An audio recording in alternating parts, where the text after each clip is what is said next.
Well, there is a lot that goes into making these game reviews, and there's actually so much that I could sit here for like 3 hours and still, there could be more things to talk about that I forgot to mention. I kind of just take for granted that there is a lot that goes into making these videos. See, for me, I don't really think about it that much because I've made over 100 episodes and I've become very efficient at it. So to me, it's like the same way I don't think about brushing my teeth. I do it so many times.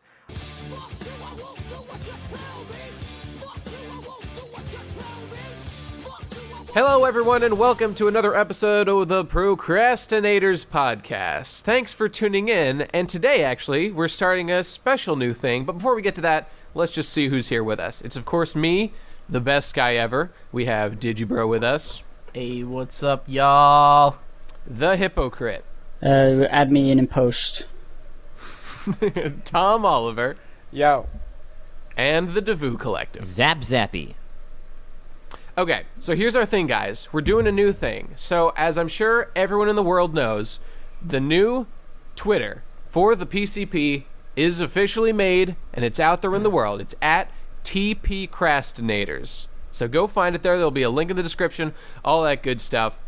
And what we did was that we asked people for suggestions for topics for the show. And so today is the first time that we are taking someone's suggestion, and it is at Spacey Filmer. It is their suggestion. I think that's a guy. I was going to say his, but I don't know for sure. And their suggestion was the writing/editing process. And I think this was a separate suggestion, nitpicking/overanalyzing. But since that applies to my writing and editing process, I'm going to pretend it was part of the same thing. So, who wants to start us off talking about their writing and editing process? Nate, why don't you, since you have the most complicated and intimate and deeply disturbing process of us all. I think yours is going to be the one that makes the rest of us look like we don't work. Yeah. I think that's probably true. It was funny, just before we started, Tom said, if editing a video takes more than 1 day, I want to kill myself. And here I am, looking at my chart I've got here, 2 weeks into this current project at 53% completion. And yes, I've been calculating it, and that's the exact what's percentage. your average hours per day you've been working on it? About 5 hours per day. Oh my gosh. Every day? Every day, that's right. Holy shit. Gashamunga. You see, these things are not practical, but I do them anyway because, and this whole project, I've been working on Ghost in the Shell, but I decided to pick up this one just as to get something out because it'd been a little while since I'd put out a big video. Of course, I can't remember what the fuck the word was a masterpiece, but I thought I'd do something else a little more in tune with my regular content. And of course, like everything, it's taken way too long. But anyway, so I mean, for this current video I'm working on, I just had an idea, and it was kind of similar to my process for making the first Gurren Lagann best guy ever, whatever video it was, where I had an idea and I just did whatever it took to make it real, whether or not it was practical or not. But since that was the first video for the channel, that didn't matter. But I think probably the process of making shit is more interesting for things like the part 2 of the Gurren Lagann one. So for that, I had an idea. It always starts with just the seed of an idea for the video to make, of course. Right. And it was, so the context of making that was just, I've already got, this initial kind of like reaction to the show in this case, and now I want to expand on the reasons why I like it so much. So I always start with like a thesis statement of that nature. And then, like, the way that I made that into a video was first watch the whole thing like twice. So I watched the whole episode, the whole show through, and as I went through, I just took notes on every single episode and everything that I thought that was noteworthy. I then took all those notes, having completed that, and organized them into a series of topics that were relevant for the thing I was trying to make. So I did that, and then I organized them into like an order that made sense to get to the ultimate point I was trying to make, which in this case was the stuff about how like it's like there's things to be learned from Gurren Lagann, and it all these practical lessons that it's trying to teach us. And so everything was like building to that point. And then I had to go through, and because the video was already because there were way too many topics, I had to like cut a bunch of shit that wasn't directly related to what I was talking about. Like that video only focuses on like narrative stuff. It doesn't talk at all about like art or any of that stuff. So all that stuff I just threw aside because it wasn't pertinent. And then I converted those notes into a script. And this was probably like the hardest step, turning them into actual sentences and doing that shit. I mean, that took a while.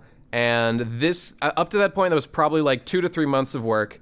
And then at that point, it was just the 3-month more process of converting all of those notes. Or I did the voiceover, did the voice recording, that's fine. And once I have the voice recording, I do that first. I then go back over it. I drop that shit in Vegas or Premiere or whatever, and then I just start from the beginning and just start editing all the way through. Yeah, what's up?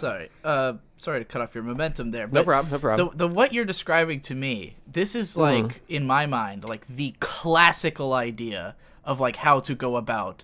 Like, this is, and I don't just mean that in like the writing sense. Like the whole concept of the video is like back when I started as an anime writer, like exactly what you're doing is what I sort of dreamed of. Like Sure. I saw it as you've got your favorite shows, and nothing in the world matters in the face of just talking about your favorite shows. Like everything else you talk about is, because it's whatever, you're just interested for a week or so, it's just a little flight of fancy. Oh, well, here's an idea I had for a video. But your favorite shows is like, these titans that you feel like you're never going to be able to sleep right until you've done it, until you've really sold everyone on why it's so special. And for me, like, I had this thing I did starting in, like, 2009 called The Epic Journey, where I was, because, I was a fucking teenager, and the word epic was the word back then that you used. So, yeah, The Epic Journey, the idea was, like, I was going to analyze or just, like, talk about all of my favorite anime. And, like, first I would write about, like, how I remembered them, then rewatch the show, and then watch it again while like writing about it. And I did this with FLCL, where that's the only one I ever actually did to completion, but I wrote about it beforehand, watched the commentaries, watched all the episodes, wrote these like in-depth analytical pieces about each episode. So I covered all 6 episodes and then like a final thoughts kind of piece, So it was like this big, huge like project, but then the prospect of doing that for every favorite show I have is like it's so much. Like it was so much work just to do FLCL. And like, for a long time I dreamed of doing things the way you're doing. Like when I what finally like got me past that was Evangelion, because I wanted to tackle Eva, but I felt like I have to say everything there is to say about it. Like there has to be no stone left unturned. Because so many people have talked about it before, it has to be the ultimate. It has to be the most thorough analysis of Eva possible. And what I had planned to do was to do a podcast about every single episode, half of them with like guests, where I'd take people who I know have like talked about the show, like Demolition D, Goat Jesus, Jesse. I had all of I had already told all of them about this. Like this was gonna happen, this huge project of podcasting every episode, and then I was gonna take all of the ideas presented by everybody in all the podcasts, and then write a book about Eva, like a full stop book, and cover everything. And that project is just so huge that there was no way it would happen. It was like, I'd think about it and I'm just like, if I start on this is going to be my life for half a year, which is exactly what your Well, I mean, it was been, never my goal. I see what you're saying, but it was never my goal to talk in depth about every aspect of the show. And in my opinion, I only talked about a very narrow range of ideas. I only talked about specifically like the scientific application and like the philosophical meaning behind the show. Sure. I mean, I would have loved to spend time talking about like the humor of the show, which I think is nobody talks about like analyzing humor and stuff, and that it's a huge problem, including me. In the whole in all of analysis. No one's doing good analysis of comedy and humor. It's tough. It's a shame. But yeah, I mean, I'm glad that you didn't cover absolutely everything, because when I finished your video, I like mental note, I still get to do cool character designs Gurren Lagann, which I'd planned for. Yes, you do. Long before you ever made your video, I had that plan. That was always going to happen, and it finally did. But that's I just think that sure, you didn't cover absolutely everything, but it's just that mindset of like, I have to say all that I have to say and make it this big, huge deal, you know? And what finally got me past that was looking at Ava and just going, all right, maybe one day I can write a book about Ava. But for now, what if I just like, every time I have a thought about the show, let's make a video about it, you know? Doesn't have to be the whole thing. Just every single time I have some thought that hasn't been expressed, let's make a video about it. And I sort of went with that approach, and I've made like 7 or 8 Ava videos that people seem to really like. Well, okay, but I mean, this does tie into my video making process. I mean, at this point in my career, I guess you'd say, I feel that I need to do things to distinguish myself from everyone out there, and I think I'm definitely doing so. And to be honest, I think I'm making some of the best content when it actually comes out, which is rare, and obviously that's a huge problem. So, I mean, do you think that's a mistake? I mean, obviously it's not the most efficient way of doing things, but I think it's not a mistake because, I mean, you're getting more subscribers for less 10K for today, less, baby. I can feel it. I can for less feel it. content because people really like the quality level. Mm-hmm. If they just wanted to, I mean, the way I think about my videos is, I could technically do the stuff you do, and it would take probably a bit longer because I'm not used to doing that. But I don't care so much about it being as flashy as possible because I just want things to be made. And it's like, but as a result, I don't get quite as much clout or whatever word I'm trying to think of. Yeah. Like I'm not seen as like the flashiest, coolest guy. Yeah, I mean, I talked about this in my last decompression vlog, that like people look at Nate or Jesse and they look at those big videos, and those are videos that like they will always be coming back to and talking about and thinking about. Like, I think for most people who've seen the Gurren Lagann analysis, that is now like intrinsically tied into Gurren Lagann for them. Like it's not like it's not like a YouTube video about the show. It's like a part of the show. It's part of how they recognize it now, Yeah. And you're Sorted Online and Asterisk War, I'm sure, are similar for people like certainly, that. Yeah. Especially Asterisk War, because for most people that's the only exposure. I mean, people didn't have much to say about it before that, I'm sure. I think it's great that you do those kinds of videos, and I'd love for you to always have them come out, once in a while. But I think that, well, here's what's gonna save you is that you don't have that many favorites. Like, there's not that many shows I think you could cover this way. Like, I mean, there's Ghost in the Shell, there's One Piece, there's Star Trek TNG, and like once we've covered all those, there's not going to be a need for a 50-minute best guy ever analysis about something because you've covered the giants that you care about. You know what's a shame about this whole thing? I think I can get away with continuing this sort of thing with, like, we're going to Ghost the Shell now, but I've already in my mind come up with a solution to this, which is just basically just splitting up the fucking video. And then, like, by doing that, I can still talk in as much depth and crazy editing as I want, but a video will come out maybe every month, possibly every 2 months, just because they're all part of a series, as opposed to one. Like it was a big mistake to do all of Gurren Lagann in one thing. It's great. I love that it's a package, but that's what I've been doing with my Rayman review. Right, and it's perfect. Like, the that's first exactly part the right way to go. I watched that yesterday, Gabe. It was really good. Oh, thanks. Yeah, but the part 1 is 10 minutes long, but if I had included the rest of the part 1 that I've written, it would be maybe 40 minutes long. Part 2 is going to be 20 minutes. I don't know how many parts it's going to have. I really wrote too much, but having that little, 10 minutes is decent enough for it's important for guys like us, at our early stage of the YouTube game here, to be producing just shit as fast as possible and to get ourselves out there as best we can. And by the way, before we move on from the how great I am thing, now's an appropriate time for me to put out the story about how yesterday, Sai, a man with 150,000 subscribers, came to me asking me for creative expertise on how to edit something better. So I'm just saying, people out there are taking note of what I can for the record, Nate, I have 250,000 subscribers. I would definitely come to you I don't. for editing You don't matter. You don't matter. You're a nobody. If I wanted to know how to make a screen stretch and explode, I would ask you about it for sure. Right, but we're friends. I've known you for a long time. Continuing he's on a new that guy. thought of like the splitting videos in parts, and I want to touch on that, how that happens for me, and it sounds like it's going this way for you guys as well. That because it used to be that you would write a video to be shorter because YouTube audience like retention was so low. You know, people's average 3 to 5 minutes watch time per video, and it used to be that people tried to keep videos short or tried to break them into parts so that more people would watch it. That is not a concern anymore. Modern YouTube, length does not matter. You've got Matthew Matosis putting out 6 fucking hour-long commentaries that have, you know, well over 100,000 views. There's the market's there.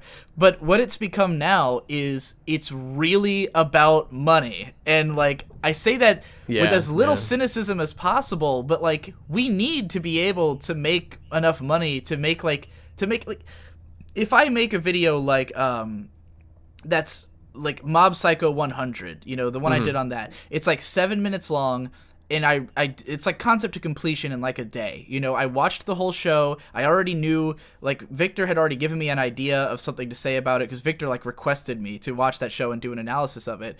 He kind of like gave me the idea of what it was going to be like. So I watched the show. I already have in mind what I'm going to say about it. I write the video, I give it to Davoo, he edits it that night. You know, it's out within like 24 hours of being conceptualized. That's a beautiful thing. And that video, you know, if I post it on YouTube and it gets, and that video has a shit ton of views because it was a popular show, but like I can post that out and I can post it on Patreon and it's like considered one video, you know. Then you've got Akiyuki Shinbo in the 90s, which is months of watching anime. You know, like it's it's tons and tons of shows that me and Davoo watched. And, you know, it's 40 minutes long in total between the two parts. And, you know, Davoo spent days editing that. And the product, if it was one video, if it had just been one video, it would have had like 50,000 views, much less than Mob Psycho had, you know, and it would only be one post on Patreon, so it makes just as much money as Mob Psycho did, and if not less, because it depends on when it comes out in the month, you know, and like so for me, it like that video was written as one video. I just arbitrarily split it at a point where it could be split into two, and each one is substantial. Neither well, you know, one... there's no problem with splitting a video. I mean, who suffers when you split a video into two parts? Nobody. It just comes out a little later. You know, it's just, I think it's interesting that that's kind of the way we're having to do things, because YouTube rewards frequency. It rewards multiple uploads. It rewards people remaining on your channel for multiple videos. That's a huge part of how you get paid. Is when people go through your catalog, or they go from your videos to another one. And, you know, longer videos are actually better for the YouTube algorithm, but multiple long videos in a string is even better still, you know, and each one will probably have better retention on its own than the whole one would have had, it's crazy, you know, by how itself. Fast you can get to 100K if you make videos for your niche every day. Yeah. Yeah. Oh my God. You need to be frequent. I mean, and even for the big channels, this is like a huge concern. Like you saw how H3H3, you know, had split between Ethan and Hila and H3H3, and they were posting way more on Ethan and Hila, and they were like, this is killing our main channel, because it's not getting the, you know, because we're only uploading once every 2 weeks as opposed to once every 2 days, our fucking, you know, rates are just dropping. So we're fusing our channel so this won't happen. I mean, that's a channel with 2 million fucking subscribers making crazy money, and even they're like worried about the frequency of their uploads and shit, you know, and like...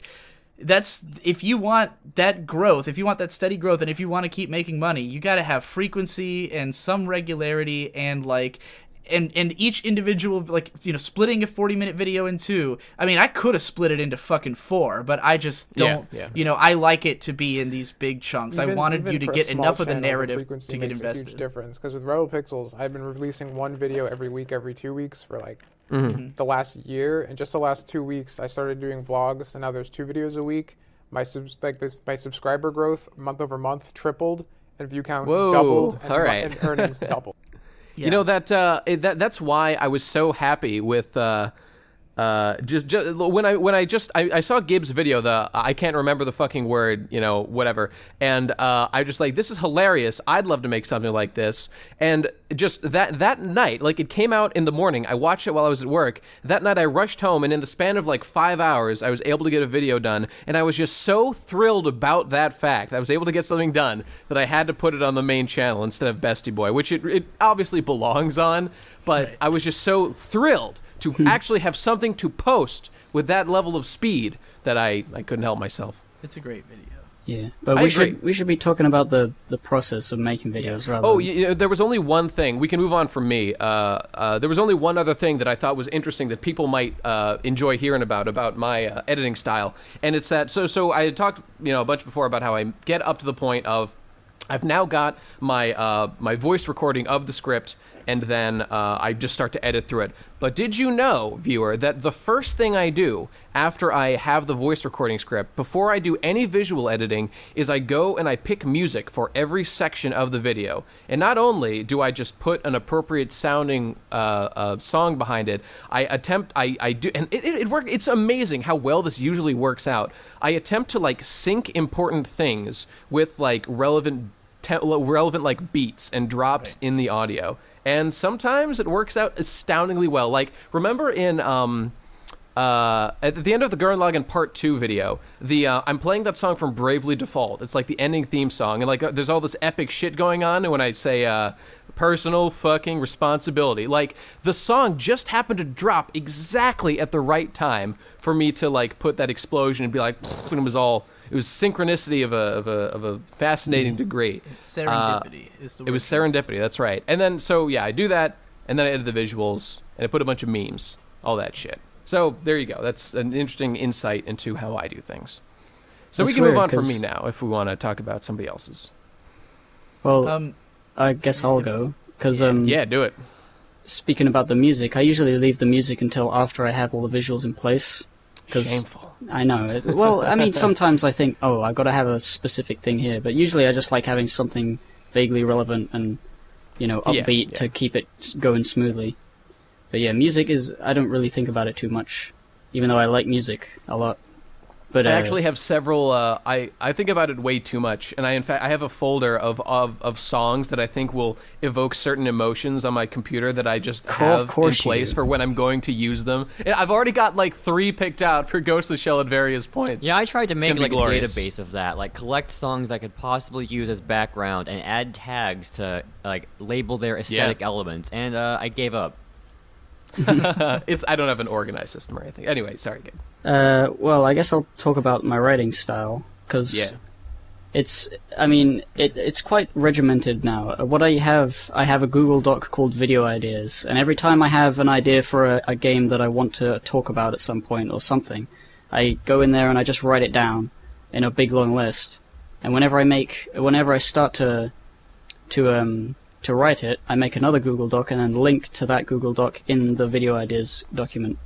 So I have a big old thing where I can scroll through and see which I highlight which ones I finished, which ones I've recorded the audio for, and which ones I just need to edit. And I've got a whole big thing of that. Hey, can I ask you a question about your process? I'm just curious if you're like me in this one aspect of when I'm writing a script. And I've thought that you're more like this than anybody else, I think. When I'm writing a script, I find it extremely hard to write anything that I think will actually be funny, like any real jokes. But when I'm editing and I have like my fairly serious voice, it's really easy for me to just put something retarded and it's hilarious, like juxtaposed against the fairly serious things I'm saying. Do you do that too? Is that where you get most of your humor? I think, well, I do write a lot of jokes into my scripts. Like if I'll just look at a script now. Yeah, I would put in like in asterisks how I would edit something to be funny. Yeah, I do that too. Pause for effect, zoom in on this guy's face after I say, "Oh dear," like that's I actually write that into the script as I'm going. Like that'll sound good. Sometimes the live action stuff that I record doesn't actually work in the way that I intended it to, or the way I wanted it to. But when I am editing, I can sometimes make it better.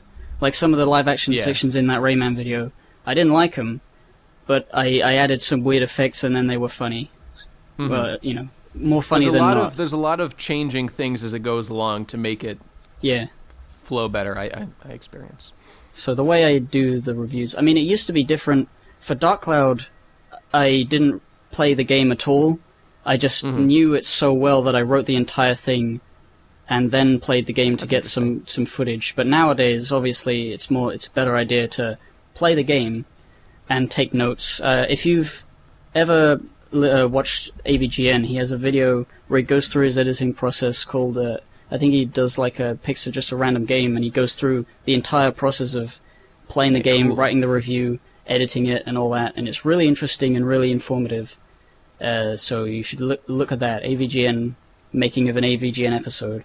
And I based a lot of how I write scripts and take notes off of that, especially for GRPJ, I think. No, not GRPJ. I can't remember what I do. Or the minuscule review? No, minuscule reviews are just sort of like, I just write about it, and I don't take... the thing about minuscule reviews is that there's no live action, there's no big skits, it's just sort of me being a goof and playing a game. Mm-hmm. Those are probably the most, like, traditionally probably would be successful YouTube videos. Yeah, if I could make loads of those all the time, then I would. Yeah. I'm always trying to make a big hypocrite video. How hypocritical of you.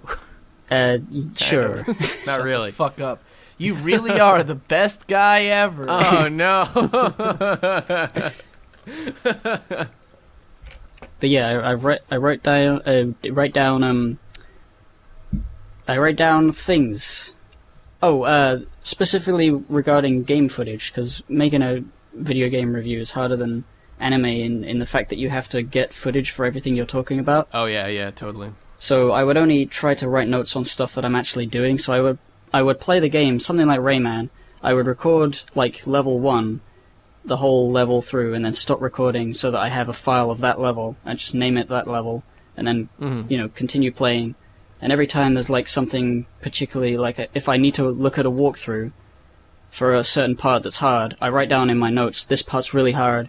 This is the link to the walkthrough that I'm looking at in case I need to take a screenshot and put that in. Man, that's interesting. Early on into me making video game related videos, especially back then when I didn't have a very powerful computer, where editing with files that were very long at all just completely choked up the editing software. Yeah, so, it's really annoying to scrub through a whole 2-hour thing. So right, I always try to split it. I was not very good at scrubbing either at the time, so I was just splitting the recording up every 2 to 5 minutes. Like every time it felt like I was doing a different thing, I would break it up and make a new recording, and then when I was done, I would, after writing the video, think about the different dynamics of the game that I'm going to talk about, and then look at each of the individual clips and put them into folders corresponding to the different things. Like, hey, this clip shows off the level design pretty well. This clip shows off the main villain pretty well. Put them in their respective folders, and that's how I did that. But I haven't really made any video game videos in a long time, so I don't even know how I would do it now.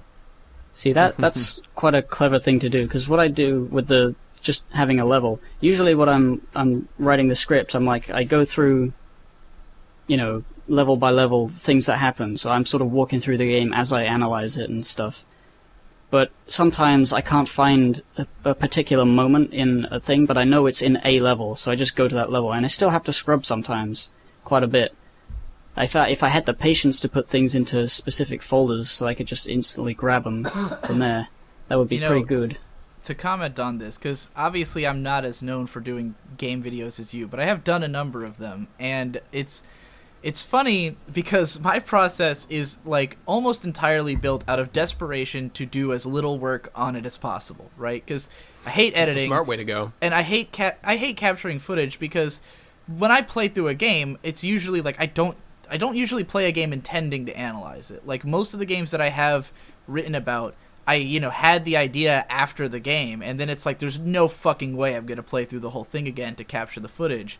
But I need enough. I need enough to work with. So I'll use I'll use as much Let's Play footage as I can find. If I'm talking about specific moments, if it's this boss is super hard or whatever, I'll just grab a Let's Play. And it's kind of funny to me that gaming YouTubers seem to be so proud and particular about capturing their own footage and about having it be 60 frames 1080p, which is a lot. I don't care about that. I mean, when it comes to the footage, me recording it, it's mostly just because I have done the whole let's look at Let's Plays and get the footage, it's easier thing, but it's so frustrating when they don't have the specific moment that I'm looking for, or the videos, all the Let's Plays are really bad quality, or one of them's a low quality but it has the bit you need, and all the high quality footage doesn't have what you need. It's I've gone through that, but for me, I mean I don't fucking care. If it's low quality for 10 seconds,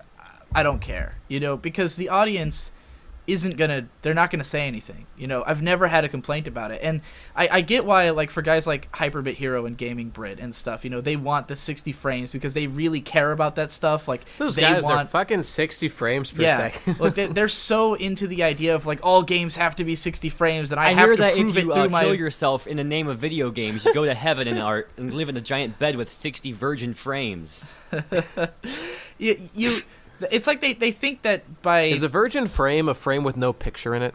Yeah. They think Is that that by what it like is? putting the 60 frame 1080p video on YouTube that's going to help like sell people on that. But the reality Yeah. is that fucking 99% of everybody is watching it windowed in 720. You know, we're not Yeah, fucking yeah. upscaling it. 60 frames makes my fucking computer chug even on, you know, cuz YouTube's horribly optimized for it. So, like, I'm not gonna fucking watch your video in 60 frames. I'm not even gonna play the game in 60 frames. But like, when it comes to me collecting footage for a video, like when I did the Bloodborne versus Dark Souls player character one, it was like most of the Dark Souls footage was from me and Victor's Let's Play of Dark Souls, which was shitty looking in itself because I had bad encoding for a lot of it. And then I, like, you know, grabbed like cutscene footage from different Let's Plays and stuff, or just cutscene uploads on YouTube. And then like for Bloodborne, I captured a bunch of me like testing out all the weapons, so because I like really needed footage of like somebody just using weapons and stuff. But like it was just, you know, maybe 10 Luckily, minutes the of PS4 makes that pretty easy with its Yeah. whole recording thing. Well, that thing sucks because you can only record 15 minutes at a time. You have to start it. Yeah, over, it's and pretty fucking retarded. But I have an Elgato, so it doesn't matter. Yeah. So yeah, I recorded like probably like 20 minutes worth of my own footage for that, and then, you know, pulled again cutscene footage and stuff from online. So like for me, it's just like, how can I possibly edit this with as little of me recording and like as specific of me recording as possible, so that I don't have to scrub through anything. And, you know, I'm willing to show really non-specific shit, you know, just like because a lot of my videos are like me rambling about broad concepts anyway, so it doesn't need to be like a specific boss or something. But like, yeah, there's like a sense of, when I edit, there's a sense of desperation to be like, I just want this fucking thing to be out. I don't want to have to go through, you know. A huge part of why I have Davoo edit my videos, and we'll get to this when we talk about his editing process as well, is that Davoo will, I'll have him watch an entire show for a video. You know, it'll be like, here's Mob Psycho. We just watched the whole show together. He goes and edits it, and he puts all 13 episodes of the show into a thing, and then he edits it. What I do is any episode that I mention something that, like, from that episode, I take that, like, let's say I mentioned that there's a certain bad guy who does this. So I'll download the episode where that guy's from, and I'll put that in there. Everything else is episode 1, like, or episode 2. Sure, like, sure. It's just when you don't anything, need that bit. Yeah, that's totally appropriate. anything that's not specific is just going to be from episode 1, so that I don't have to edit every, you know, I don't have to go through every episode looking for stuff. But that, I mean, clearly what Davoo's doing makes a better product. You know, like, that's why I hire him to do it, because he pulls scenes that I would have forgotten about or just not bothered with. Whereas for me, like, oftentimes by the time I'm done editing an anime video, I have used all of the good parts from episode 1. Like, I have gutted that thing to death, you know, and probably there's like some 30-second chunk of the episode that just isn't edited at all somewhere in there, you know. Like, for me, it's like, how can I maximize impact with minimal effort? But you it's know, funny. If you can see, like, the way my files look, I have, you know, in Vegas, how you can put those like orange lines with like a message indicator of like, or a tag or whatever. I discovered like, those my because timeline of, is fucking full of like specific things that need to go here for a full fucking. I discovered that crazy. kind of Vegas note taking because of Neil X when he was doing the Elements of Brony series, because I had to render those for him because like his laptop like was weak and he needed it for work, and he was like he rendering edited those on a fucking laptop. Yeah, and he was like, you know, rendering this will literally seize up my laptop all day. I won't even be able to use it. So he would send me all the files on Copy, which is like a Dropbox alternative. That is dead now. Dude, by my fucking the first Gurren Lagann video, the music one, I made that whole thing on a laptop too, and that fucking thing, like, Vegas, it was too long. I used like clips from like fucking 100 episodes, like 2 movies. They were all in the timeline, all to be loaded every time I opened it. It was like a 10-minute process just waiting for that thing to load. And after a while, the fucking thing would not play in the fucking preview window. So my tests for editing were to render the section, see if it looked okay. If not, okay, adjust it, render it again, God. see if it looked I've been better. in that That's why that situation video took 6 months I to have fucking too. make. All right. Jesus. Anyway, It's a But- nightmare. I know what that's like. But- Anyway, I was. Well, sorry. The point I was making about Neil is that he Yeah. would send me like all of his project files, which are these huge folders, because those videos were long as shit and they had tons and tons of sources. And he would have just like shitloads of like notation markers with like full sentences in them, like huge descriptions, like everything. Because Neil is a fucking lawyer, he's a study guy. He knows how to take notes and shit. And like you open up his book and it looks like fucking Twilight Sparkles annotations on a fucking book. It's crazy how much stuff was in there. I was like, I didn't know Vegas could do this stuff. And to me, it's also pointless because I'm like, I don't need this organization. I can just memorize what everything is, But I guess for some people, it's more necessary. But yeah, you're a genius, Digi. We're all just a bunch of fucking fuckboy idiots. That's all right. I agree. But, yeah, I just have good memory. But what was I saying? Oh yeah, in relation to like. Forgive the fucking 10-minute tangent, Give. Yeah, I fucking. Oh yeah, Nate, the thing you were saying about every video about something you love having to, or whoever said it, being something you love, you have this feeling of you have to talk about everything properly and stuff. That's how I think the way I write and the way that the fact that I record the gameplay is because I need to make sure that I'm right about whatever I'm about to say. So if I do my Ratchet and Clank video, like I played the whole game again and I record it, and while I'm playing it I may as well record it so I have the footage of what I want to talk about, and I play the whole thing again just to make sure that yes, that is true. What I'm saying, dude, is, there is but for every more minuscule devastating. review, any minuscule review is like a game that I'm not that interested in, and I can make a short video and I can leave out a lot of analysis, and it's mostly just me, just talking about something very vaguely. But hypocrite reviews, they're usually long because I want to make sure that everything I say is real. Yeah. There is nothing more devastating than putting something in a video that turns out to be wrong in any way. And this is also what I'm bad about this, because I judge people extremely harshly if they get anything wrong in their videos too. Like when in the Gurren Lagann, when I said that Neo was 14, or when I said Yoko was 14, people were like, "No, she's not. What are you talking about, dude?" And this consumed me for like a month, and I had to do like an in-depth research campaign because I realized I actually had not investigated this thoroughly enough to make that claim. But in time, I was proven out to be correct. I believe I found the proof for you. It was on some website or something. Well, when developers. you were looking for it, and I got interested, and then like what I found was the official Gurren Lagann website, like in Japanese. Like when you translated it, it said like Yoko is Simon's age. Like it specifically says that. Yeah, So, something like that. So that's how I remember we figured. had a big argument in because there's 2 uploads for that Gurren Lagann video. The first one that's in my playlist of like deleted videos or whatever because it got fucked up by copyright. There's a comment thread in there that's like the full discussion about why that is in fact true. So I'll have to refer to that. But oh god, yeah. In regards to being wrong about stuff and like playing through the whole game to make sure you're not wrong about stuff, it's funny. Because unlike Nate, I play very fast and loose with facts.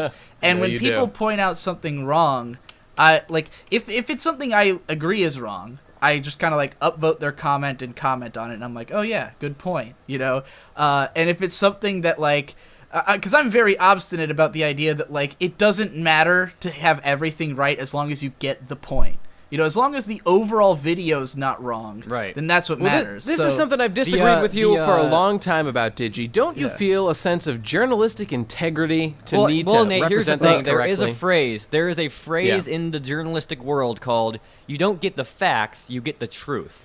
Okay. Now, I don't know how many journalists follow along with that, but if I may speak on behalf of Digi's research process, that seems to be something that he does. Yeah. Can you break that down for me? When you tell stories of things that happen, you usually tell a fairly condensed version where things are a little bit flanderized. Well, the reason they say that is because you can't really know, like, all the facts about everything. Like, there's always going to be some detail that maybe, like, if you're trying to talk about, say, you know, what the messages is of Gurren Lagann, for instance, like, unless the creator outright says, like, that's what I intended, then it's not so much that you're saying, like, a fact about it as you're you know, talking about what it makes you think and what you think it's about. It's not so much whether or not you're able to present this overwhelming symphony of evidence that makes you look infallible. It's more important that no one in the comments is able to create this symphony rebuttal that makes you look I think that's fine and all. The thing is, like, if you're basing your opinion on something that you say and it's actually incorrect, then people will call you on that. But, like, if your point is this show's good because of the action, but you said the name of a character this show wrong. is good because of climate change. But if you say the name of a character reports. wrong, that's not devaluing your point. Your point is still correct. Yeah, like the point of that video was obviously my interpretation of things, but if I had said Nia was 14 or Ryoko was 14 and I was just wrong, then that's a whole different but that's the a thing different is thing. that, like, the reason you were talking about her, like, whether or not she's literally 14 didn't matter. The point is that she's Simon's age, that she's around that age, she's, you know, in that she's, you know, relatively 14 is, like, what matters. Not that she's just, literally the argument that follows is based on that fact being true. I say she's closer to Simone's age, or I say that she is Simone's age because it's thematically relevant, because it's about her not being like Kamina. She's closer to Simone. She's, like, more mature. She's a tantalizing thing.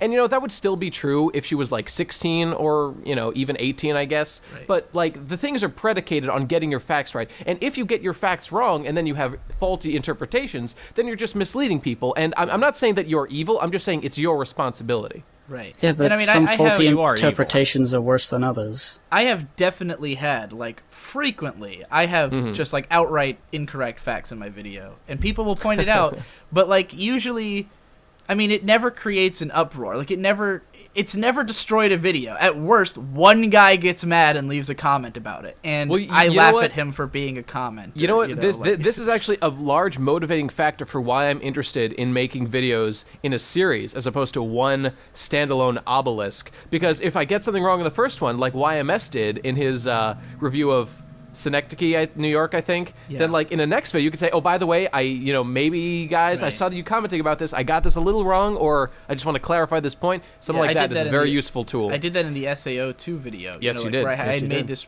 pretty glaring mistake in the original, and I corrected it in the sequel.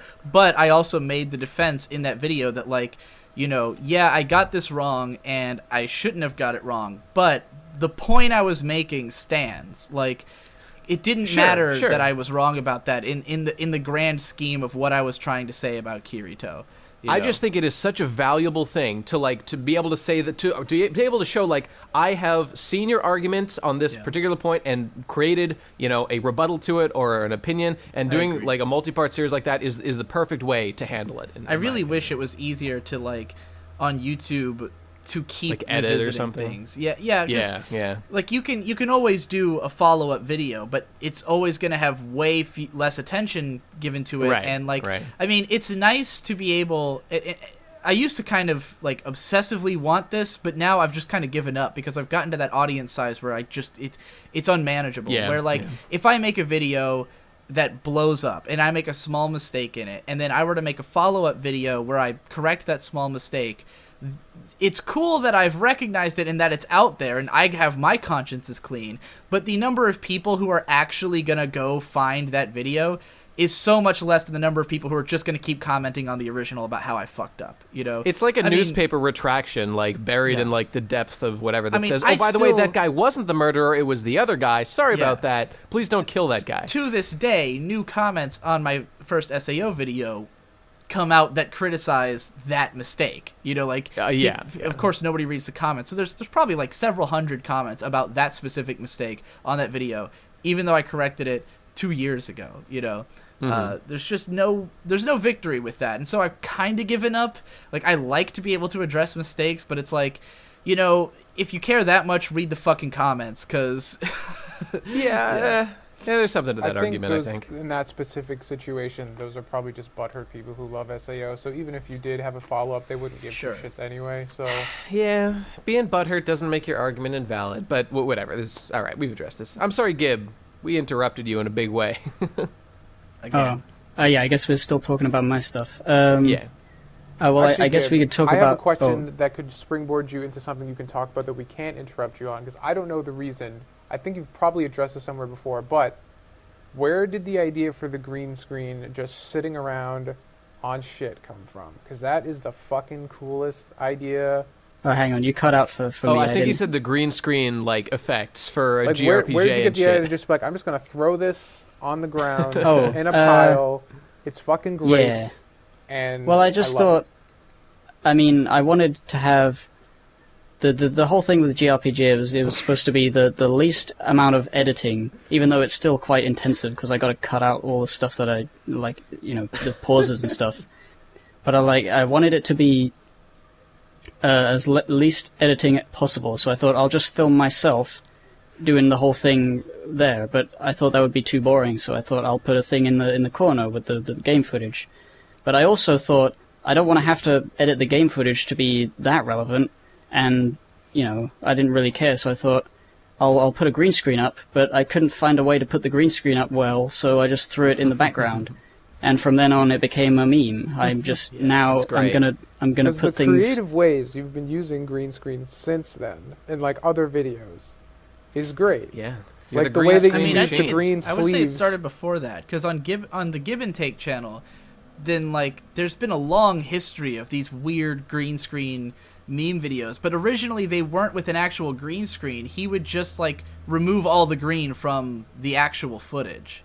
It'd be like him in the grass outside and then remove all the green from the grass and put another clip down there, Yeah. Because, like, So even, like, your Rayman video, when you're like, oh, I'm gonna, like, be Rayman, so I just wear green sleeves and key out my arms so I just have floating hands. That's fucking great. That was great. And not even just green screens, but like your jump cut Jack video is fucking great. Yeah. Just, it's I those actually two green thought- screens. I actually had a moment where I watched Jump Cut Jack back the other day and like realized that like you created a sentence through all those jump cuts, which means that like every position you got into, you had to say a tiny fragment of a word, right? Well, Or did what you I say did the is whole sentence I every said the time? whole sentence and then moved a bit, said the whole sentence, and then I spliced it all together. Oh, perfect. Still genius.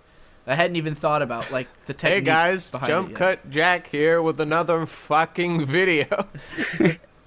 Oh, it's genius. But yeah, speaking of live action, we could talk about the process for that, because that is quite a lot of extra bullshit that I feel like I'm obliged to do, but I also enjoy doing it because I can pull funny faces, and that's funny. Mm-hmm. But it's a lot of hassle having a camera and lighting and No getting one a- understands how much fucking harder it is to do live action than it is to do footage. And it seems, I mean, like, okay, if it's a vlog, that's the easiest thing in the world, right? Turn on some shitty lights and point a fucking phone at yourself and record. But, like, if you're trying to make something look good, then it's not just a matter of, like, lighting yourself. You have to basically become a director. Because... Yeah. The lighting also has to reflect the tone of what you're doing. This is the big fucking problem I have with JonTron, like with his modern videos, is that he has like the high budget set, the high budget lighting, the high budget cameras. It's all like pristine and clean and beautiful. But the way that it's lit is not fun. He's making fun videos with this like dour, cold lighting set that does not look like a place somebody lives.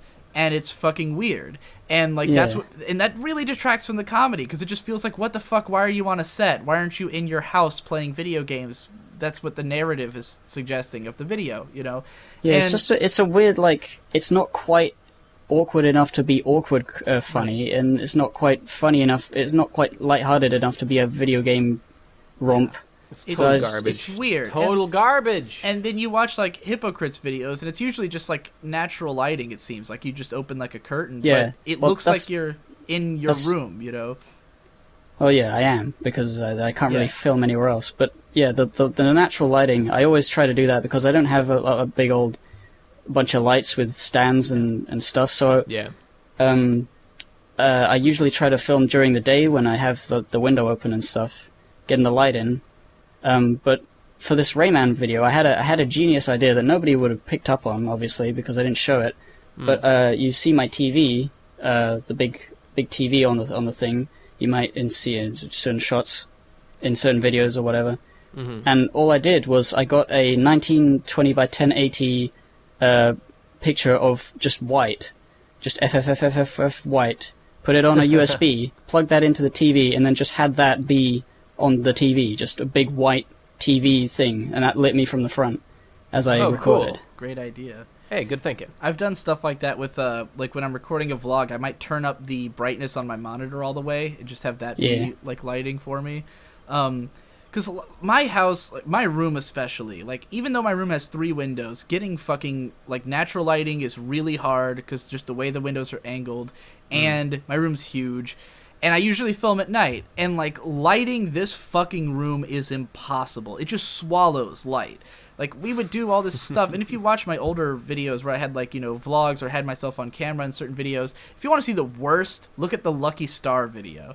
That's what happened when I tried to light myself, because when Victor's around, you know, he does this professionally, and he'll take 3 lights, and he'll fucking set them up, and he can make something presentable. But, like, when it's me by myself trying to light myself, I can't see where the lights are pointing on me. I can't see where I'm casting shadows. I can't see where, you know, if the camera is pointing at me correctly. I can't fucking adjust focus on a DSLR on myself because I have to lean forward to adjust the focus and then lean back. I'm doing all that right now on RoboPixels. Yeah, it's a huge pain in the ass. And it sucks ass because it's always gonna look shit. It's like you can never make it look great. It's just gonna look like acceptable enough that you can publish it, but you can't make it look great that way. Yeah. And if you see that fucking Lucky Star video, it's like every single shot, the lighting is different and terrible. It's all every single one is lit in a different bad way. Sometimes I'm too blown out. Sometimes the shadows are too harsh. Sometimes I'm casting shadows on my face. The framing isn't quite right. I just had the camera just out of reach. And that was with Shade helping me. Like, I had someone helping, but Shade doesn't know what the fuck he's doing, you know? So, like, if you don't have a crew to help you film live action segments, then just don't. And that's why I don't, you know, unless it's, like, something really brief or simple or easy. And thankfully, my new phone, like, can capture just enough light that, like, I did a little live action segment in my, you know, high school anime video where that was just filmed on my phone with just the lighting of my room, and it looks fine because that phone could capture enough.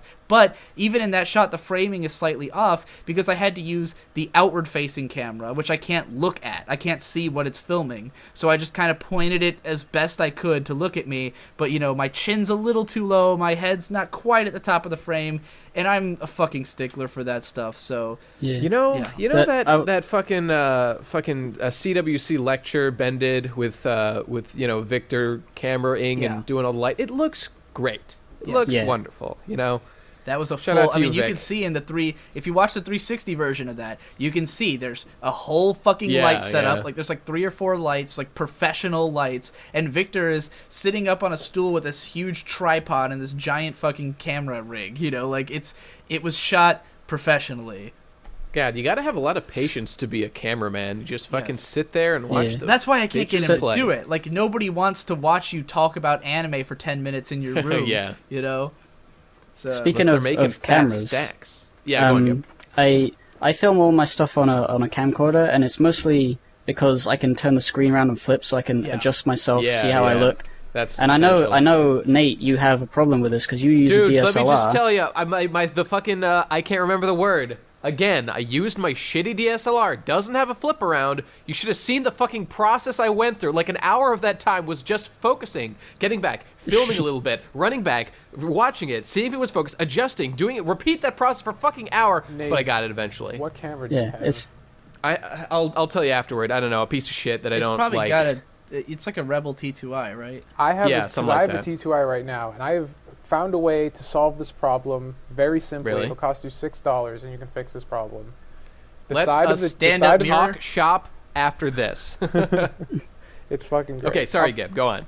Wait, was it a stand-up mirror? Is that the $6 solution? I mean, that's one you could do too, but I have another. I'll talk about when I talk about my video stuff. So okay, cool. Yeah, great.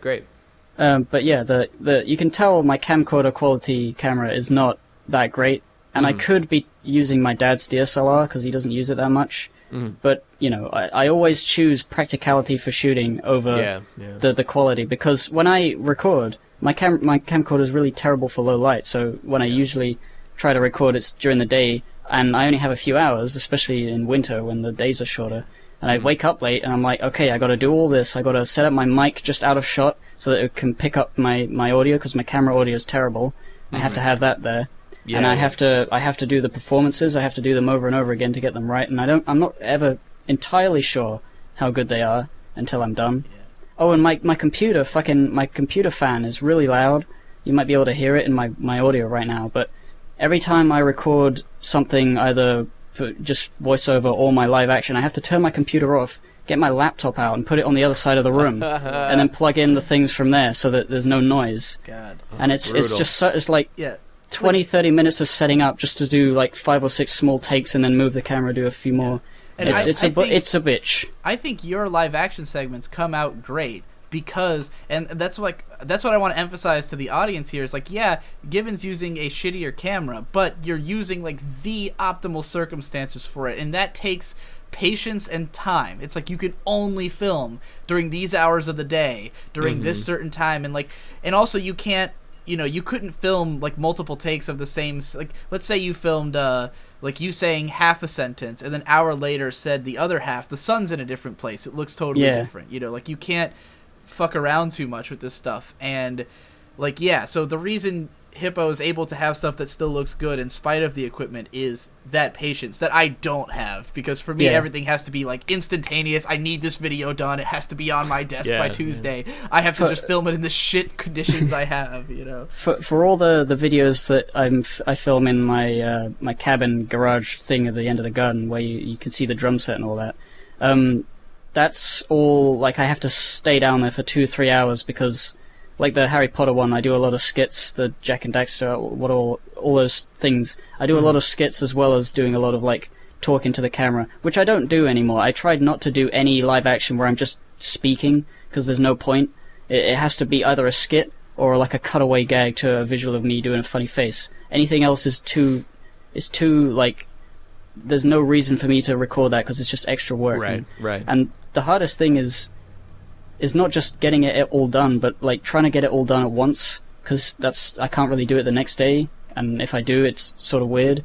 So I've got to do everything in one go, and it's hard to keep your voice going and to keep energized, and I'm like, by the end of it. Oh god, like trying to match a later voiceover with one you did earlier, it's impossible. Fucking impossible. Oh, it's the worst. Yeah, that goes for voiceovers too. I try to do them all in one go, and sometimes my voice is noticeably like haggard by the end of it, and you might be able to tell in some videos where I'm like, but I kept that in anyway because I can't be bothered to do it again. You're a goddamn professional. How many takes do you usually like? Do you have to do multiple takes on most lines, or would you say it's like only occasionally, or like do you usually get through the whole thing in one sitting? Well, I usually get through the whole thing in one sitting, but the sittings are very long and they're How much taxing. longer is the recording than what the video is? Let me think. I mean, I do multiple takes for every line, at least one other take, just in case the first one was bad. Ooh, sometimes I don't do multiple takes, and the take I thought was alright doesn't actually sound good, and I'm like, I hate me. But... I mean, I know Jesse records like hours for each of his. Yeah, it's. I mean, for that Rayman thing, I'm trying to think. I mean, the session was like 2.5 hours, but that was for part 2 as well. Right. So it's a lot of extra time. Like, it's a 10-minute video. It was probably like 45 minutes to an hour of doing the recording. Jeez. Nate, how about you? I definitely don't do every line. Like, I feel like I have a pretty good sense for if I fucked up a line. And, like, if I'm just going through, I try to do the whole thing in just one take and don't really worry if I got it right. Yeah. If I did it wrong, I'll just repeat the line and then just splice it in later. Yeah. And then, like, I'm more inclined to try to get the thing done reasonably good. And then if there's a problem after I put it in Vegas and I'm editing, then I'll just do it over. Yeah. Usually what I do is if I think the first half of a paragraph I say is okay, and I find, like I mess up the second half, I think of the area where I could splice in a second take of the second half of it, Yeah, and then I yeah. just say that part again instead of the I do whole that thing. too. I do that too. I mean, I definitely don't think my method could work for Hippo because your comedy is so much about line delivery, and it's like there's so many moments in that Rayman video where it's just the way you say a word makes me fucking laugh. What's the eggplant, but the other word for it? Aubergine? Aubergine. What the Like, fuck is an aubergine? aubergine? Is that an eggplant? Yes.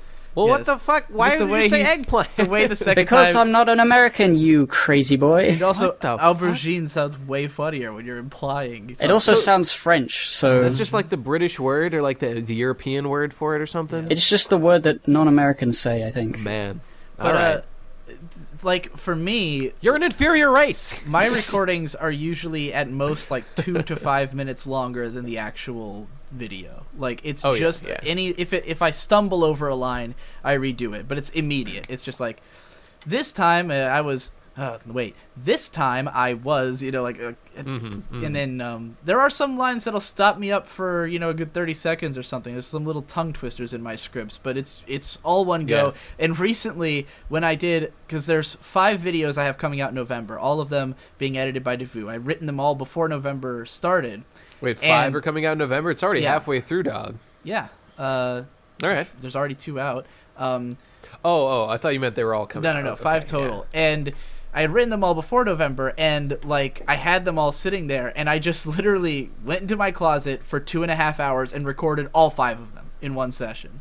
So if you listen to these 5 videos back to back, you'll notice my voice sounds the same in all of them, which is not normal. Usually I sound kind of different in each video. This one is just like I fucking just belted them out one after another, and by the end, I was dead. Yeah, I'm I sure. really wish I could do that. Yeah. Uh, But I don't think it would work for you because it's yeah. the comedy would not come through, unless you I had love really doing planned the it. yeah. I love doing the script recording. I just wish that I produced scripts faster that I could record and then do shit with. Yeah. It's always the writing of feels the so good. Getting a script done is hell, and I feel great when I put the video, when I record it, put it into Vegas, and I start to edit. I'm like, yes, this is what I was born to do, being the editing process. And then of course a month later, when I'm only halfway through editing the thing, I wish I was dead, but Yeah, the way I do the editing, usually, like I said, I don't do the music first. I do the music last. But what I do is I get my audio, put it in obviously, and I put that blue background on, and I cut every section where there's a live action bit, and space them out really far, and then I just go through it. First, I put like the game footage, and then I leave like editing bits with images and stuff for later. So I've got all the game footage, and then that's like the skeleton of everything, the skeleton of the review. yeah. That's the timings that it's going to be. Not always, though, because I can see when now why you like making videos if it involves skeletons. Yes. Hey, backbone. rattle. But yeah, it's footage first, and then live action. And once everything is in place where it's like I can reasonably say this video is going to be a certain number of minutes long, then I will start properly going over it. I don't usually do that. I've tried to start doing that. Like usually I would just go and do the finished thing in order. But now I'm trying to do like a first draft of the thing. So I go through it and I finish it, and then I know it's not done, so I go over it again and all that. Yeah, that's reasonable. Yeah, don't this do this that. highlights, I think, a difference in the way I've seen Hippo and Nate's editing based on screenshots of their Vegas timelines. Is you guys, I believe, just put in the full recording of your narration and then edit the audio as you go? True. Is that true? Yeah. No, I edit the thing in Audacity, and then if I need to add pauses or cut things out, then I will edit it in Vegas. I just remember afterwards. seeing a screenshot of one of your timelines, and the audio track had tons of cuts constantly. Was that just you adjusting for timing? Are you sure that was me? You might I'm have- definitely pretty do sure that. I saw one of you, but maybe not. Maybe I Well, saw Nate and thought it was you for one time. I mean, I know that I do eventually cut the audio a lot, but like I just to move it around a bit. Like if I feel like this joke needs like half a second of quiet after it, I will Yeah. cut it there, and maybe it looks like a lot. I don't know. The I don't remember ever posting my Vegas timeline. The way I do audio is like I record it in Audacity, then I remove all the gaps and all the mistakes, and then it's just this tightly grouped thing. Then I put it in Vegas, and I add gaps back into it. Then I, once it's all perfectly formulated, then I, render that and then put the full file in. And the reason is that I have a tendency, I want everything to be, as unbroken as possible, because it's so easy to fucking misplace things and move them around without realizing it. And then, then you've already made 100 more edits and saved, and you don't know what happened to that audio file that was accidentally grouped with some clip you deleted. Oh, and did you? Yeah. I gotta say, you use Vegas still, right? Yeah.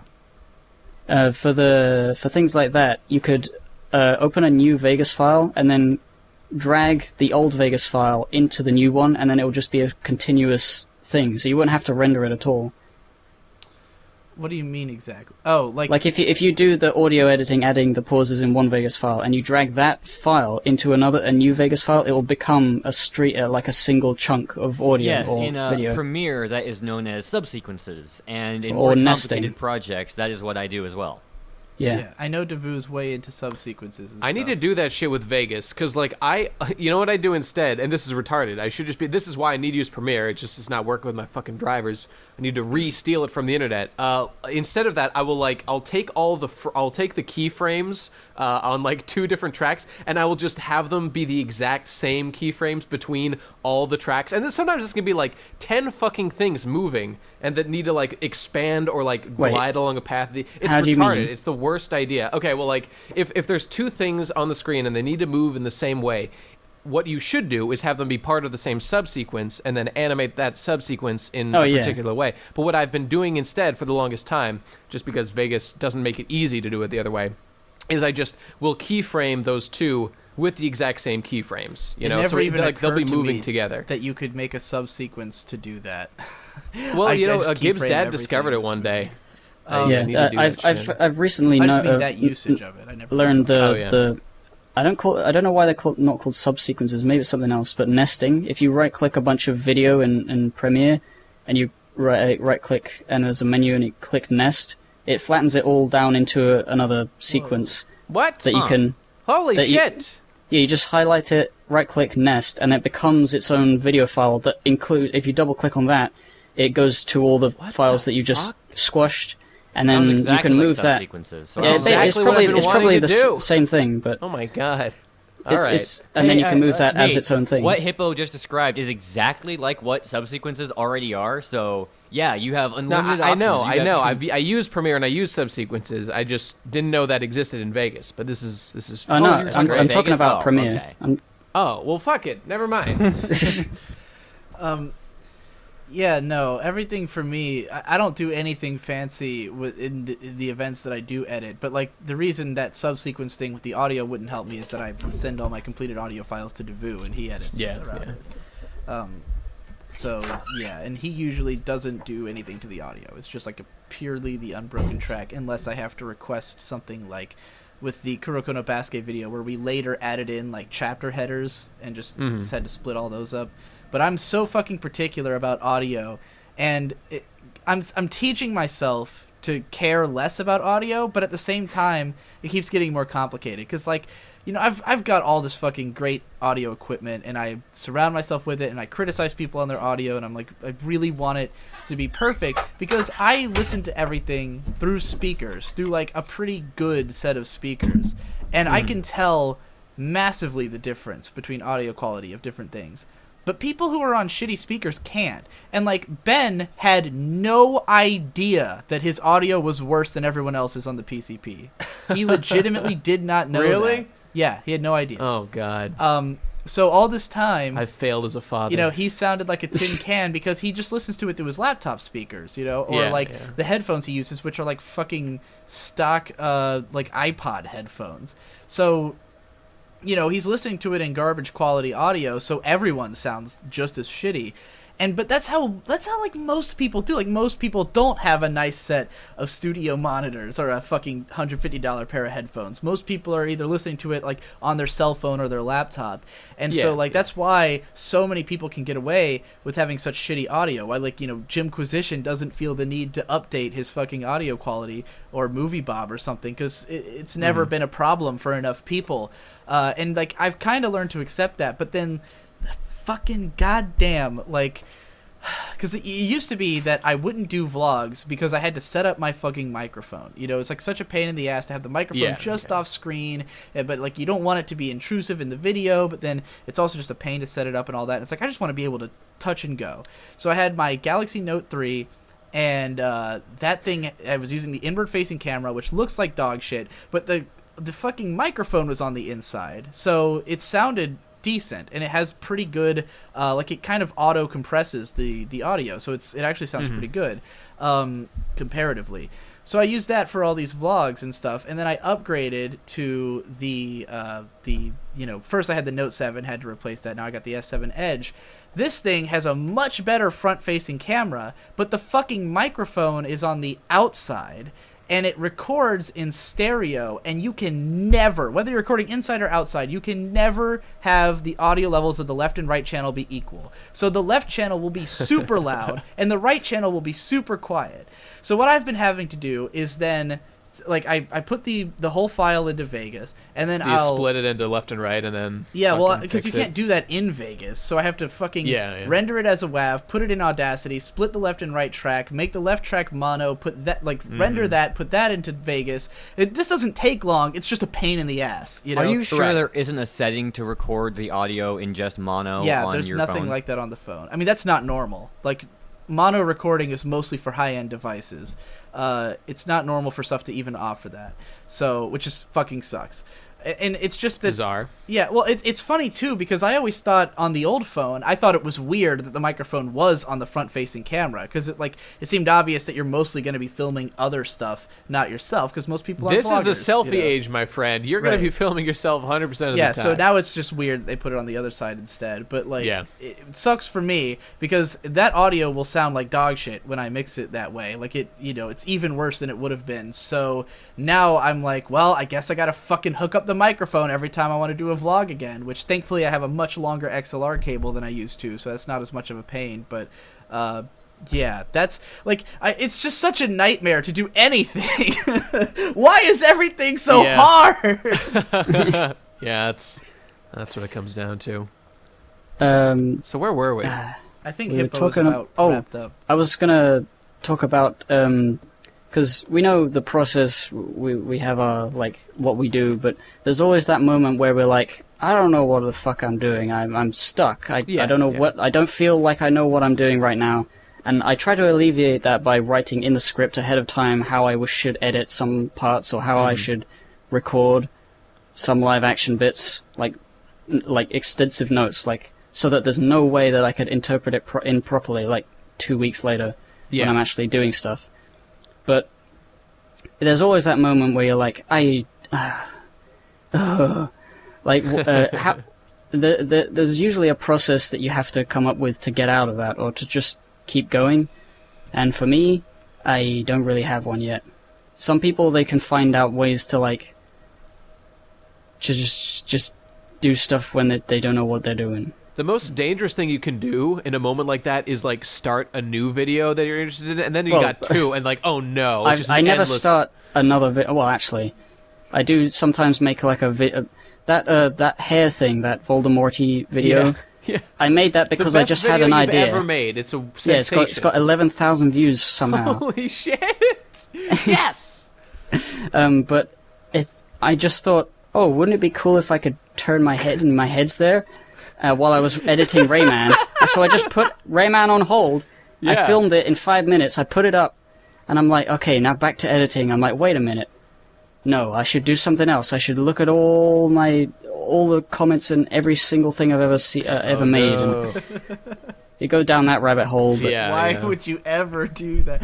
I'm glad I have too many videos for that to even be slightly viable. Like, Oh yeah, every time I go to my notifications, there's like, oh, there's a brand new comment on Give and Take. I better look at it. Yeah, we're not over that hill yet. We will one day, but right now, I've 2 years gone on a notification bill, but Yeah. But yeah, I really wish it was easy to just keep editing, because sometimes you get on a roll and it's great, but a lot of the time I'm not on a roll. I'm just sort of like forcing myself to get to a certain point before the end of the day. Like I've been writing on a pad of paper in front of me. Every time I get to today I was like, okay, get to the 2-minute mark of the Rayman Part 2, and I'm almost there. But there's things came up. But every day I would like, okay, I did that, cross it off. Now get to the 5-minute mark, and I would just. That's kind of helpful, but sometimes I just don't do it. With that whole like getting stuck at parts, like that's the period where I'll just get up and go do something. Like I'll go have a smoke or fucking just do anything and to help me like jog my brain and think of something that'll go there. What I usually do at the moment is I've been going on Pokemon Go walks with my brother, and it's been nice because it's autumn and the leaves are falling and it's really beautiful. Pokemon Go to the polls? Well, I can't because I'm English. Please, I'm not too English. late. I voted for Trump in spirit. Way too late. What are you talking about? No! Hippo, are you about wrapped up with yours? You've been going for like 50 minutes now. Yeah. Hey, can I quickly whatever. just bring up I want to just say a problem I have. To selfishly bring up a problem that's different from that I have is that I constantly, running up to, it's the end of the night, I now need to stop my productive work and go to sleep so I can get up for my wage slave job. What I'm trying to say is, people, help me! Help me! Go to patreon.com/bestguyever. Save me from this fucking life. I just want to make my videos, and I know you want them too, so help me. That's my biggest problem in the world right now. Okay, moving on. Yeah. Tom, let's hear your writing and editing process. If you can do Davoo first, I'm like, and speaking of wage slave jobs, I had to start around to my job, so all my audio is just going to echo like fuck. Okay. I'm in an old abandoned building. So I'll go Fair enough. after Davoo if he's still even here. Yeah, Davoo, let's have you go for it.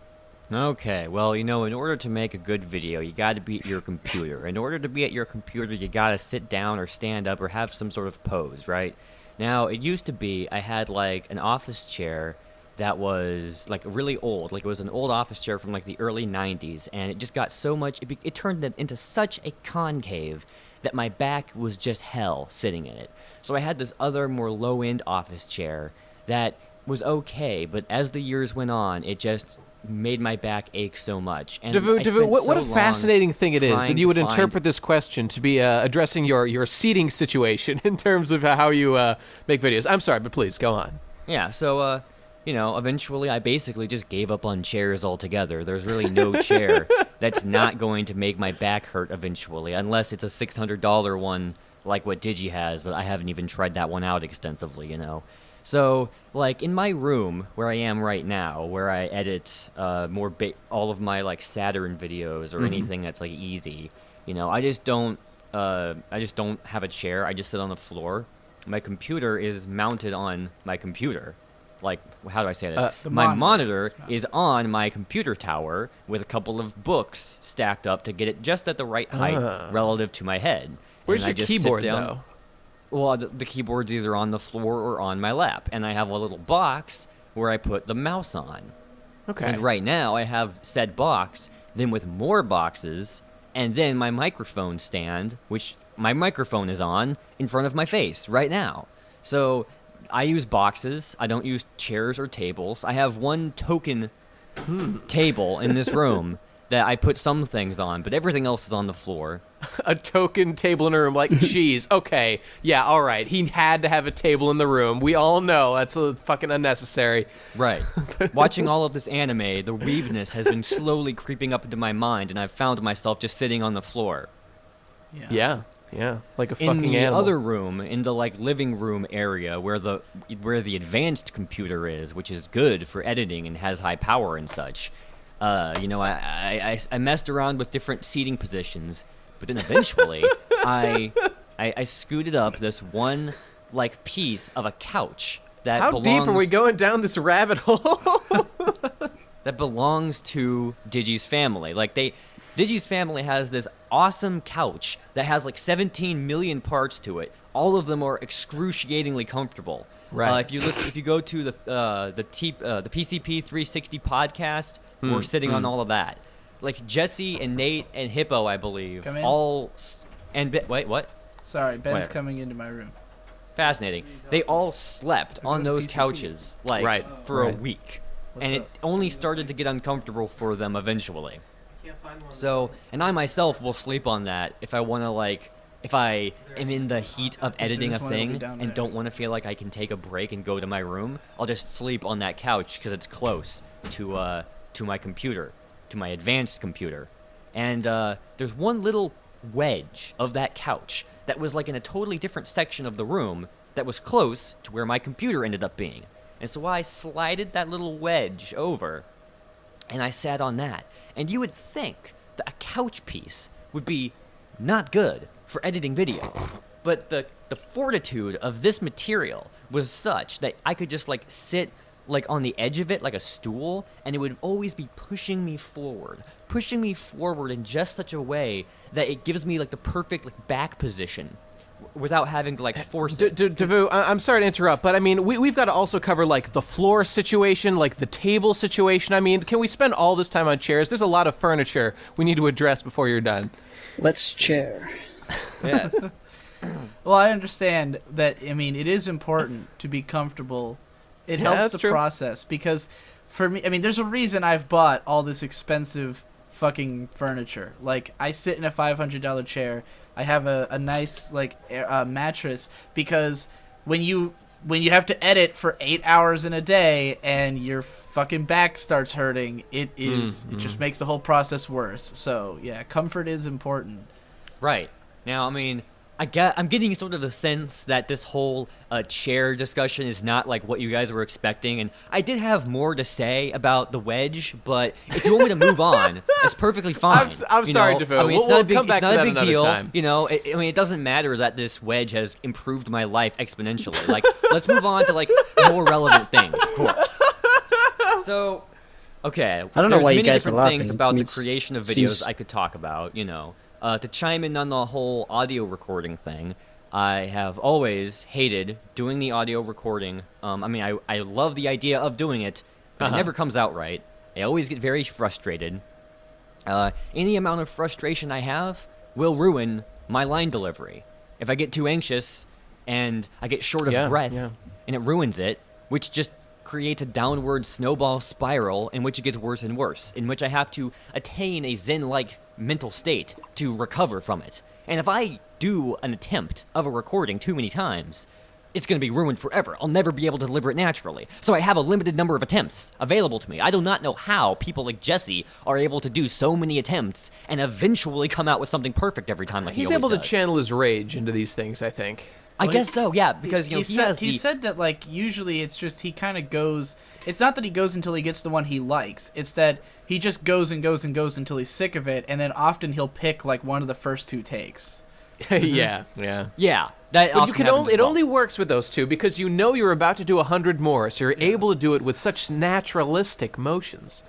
And It's good. it's interesting. For the last several videos I made that are full-on scripts, it's pretty much always 3 attempts. It's the first attempt is just to start programming the rhythm and delivery into my mind.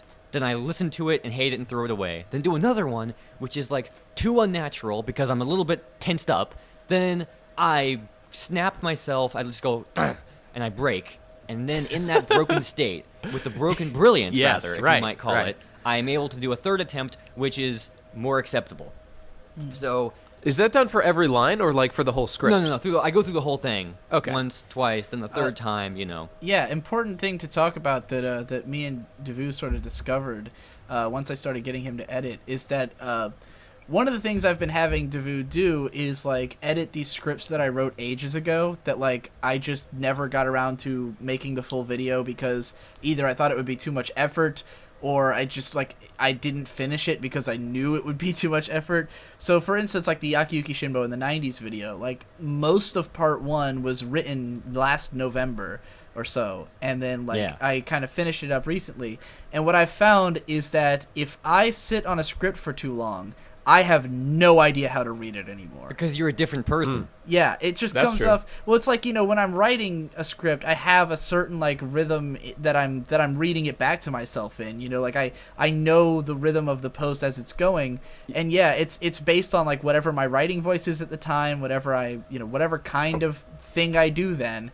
And I don't know what that is anymore when it's like a year that's later. kind of what makes me think that, Jesse said he's got a backlog of tons of scripts, but I don't think he's ever going to make any of them, just No. because he's no longer the man who wrote them and doesn't care anymore. And I mean, You a lot see, of them that's- he rewrites, and like ends Yeah, up doing okay, a different okay. video about the same subject. I mean, he's mentioned that he's written like 15 different Evangelion videos over time, like just Gosh. keeps trying to do it, but Yeah. never, feeling right about it.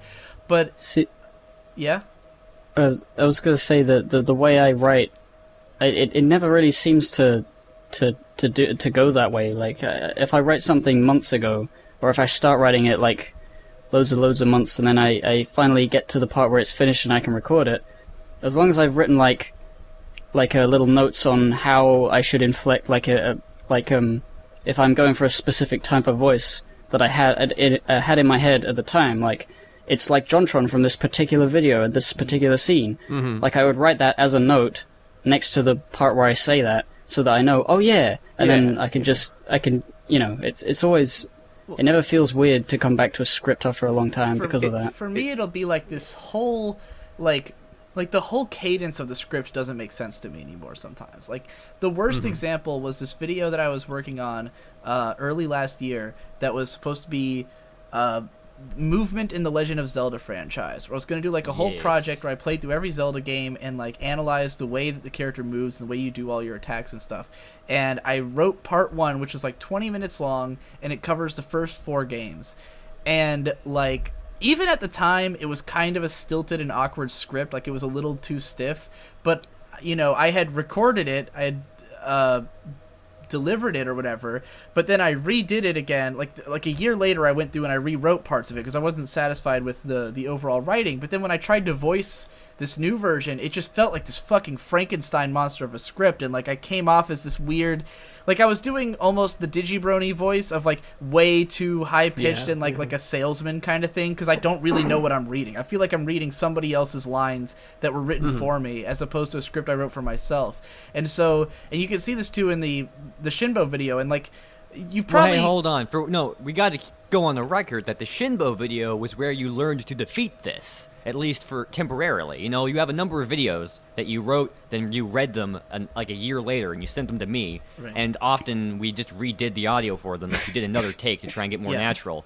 And the voice you were often doing was like, Guts from Berserk is an interesting anime protagonist. And it was like kind of awkward. But the Shinbo one is where you created a new persona to match this confused state. Where like it's this weird like dub character voice. Like, Akiyuki Shinbo in the 90s, he has got his own not like, intentionally, it I was, assure you. Well, like it was there's- unintentional, but it was like it felt more right and natural. I mean, sure, and I you think can really you can figured defend out. it as not being a terrible read, but like nonetheless, it has this issue, whether it's like a problem or not. That there's a definitive moment, and you probably wouldn't be able to find it unless I told you like exactly where it was.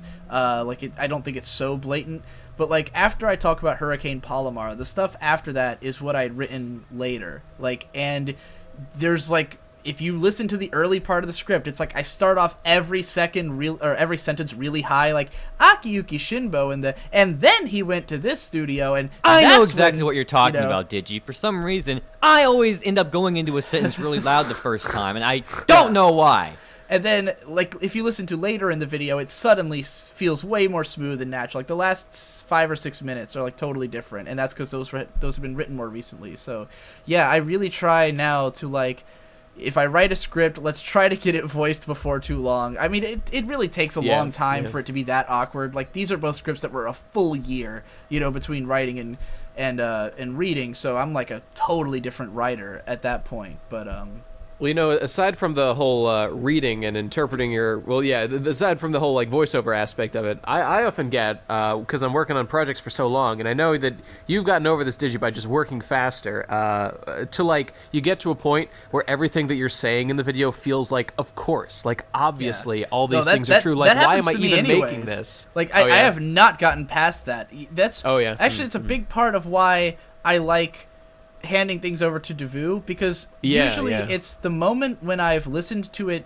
back, like when I've edited the audio and then I listen to the audio back, that's the moment when that happens. That's the moment where it's like I've internalized it so much that I no longer understand if this is actually interesting or not. And like, I'll be pacing around my room listening. There's a lot of scripts of mine where I listen to it back and I'm just like, I don't even remember if this is good. And then I'll send it to Davoo and he'll be like, this is the best thing I've ever heard. And I'm like, great, edit it. Because like, the thing is, I always think the audience project is really complicated. That involves me personally going over the script several times. Like, I almost always read the post before I hear the audio so that I can like get more of a sense of the feeling of the pacing of the script. Sure. But then I listen to it, and some videos are more complicated, like Aesthetic is Narrative. That's one where I listened to it a bajillion times over the course of making it, and I never had this moment of, maybe this isn't very good, because it's not my ego on the line. Right. I'm able to distance myself from the potential doubts. That was definitely one of the videos easily. Where like every step of the way I was questioning it. Like,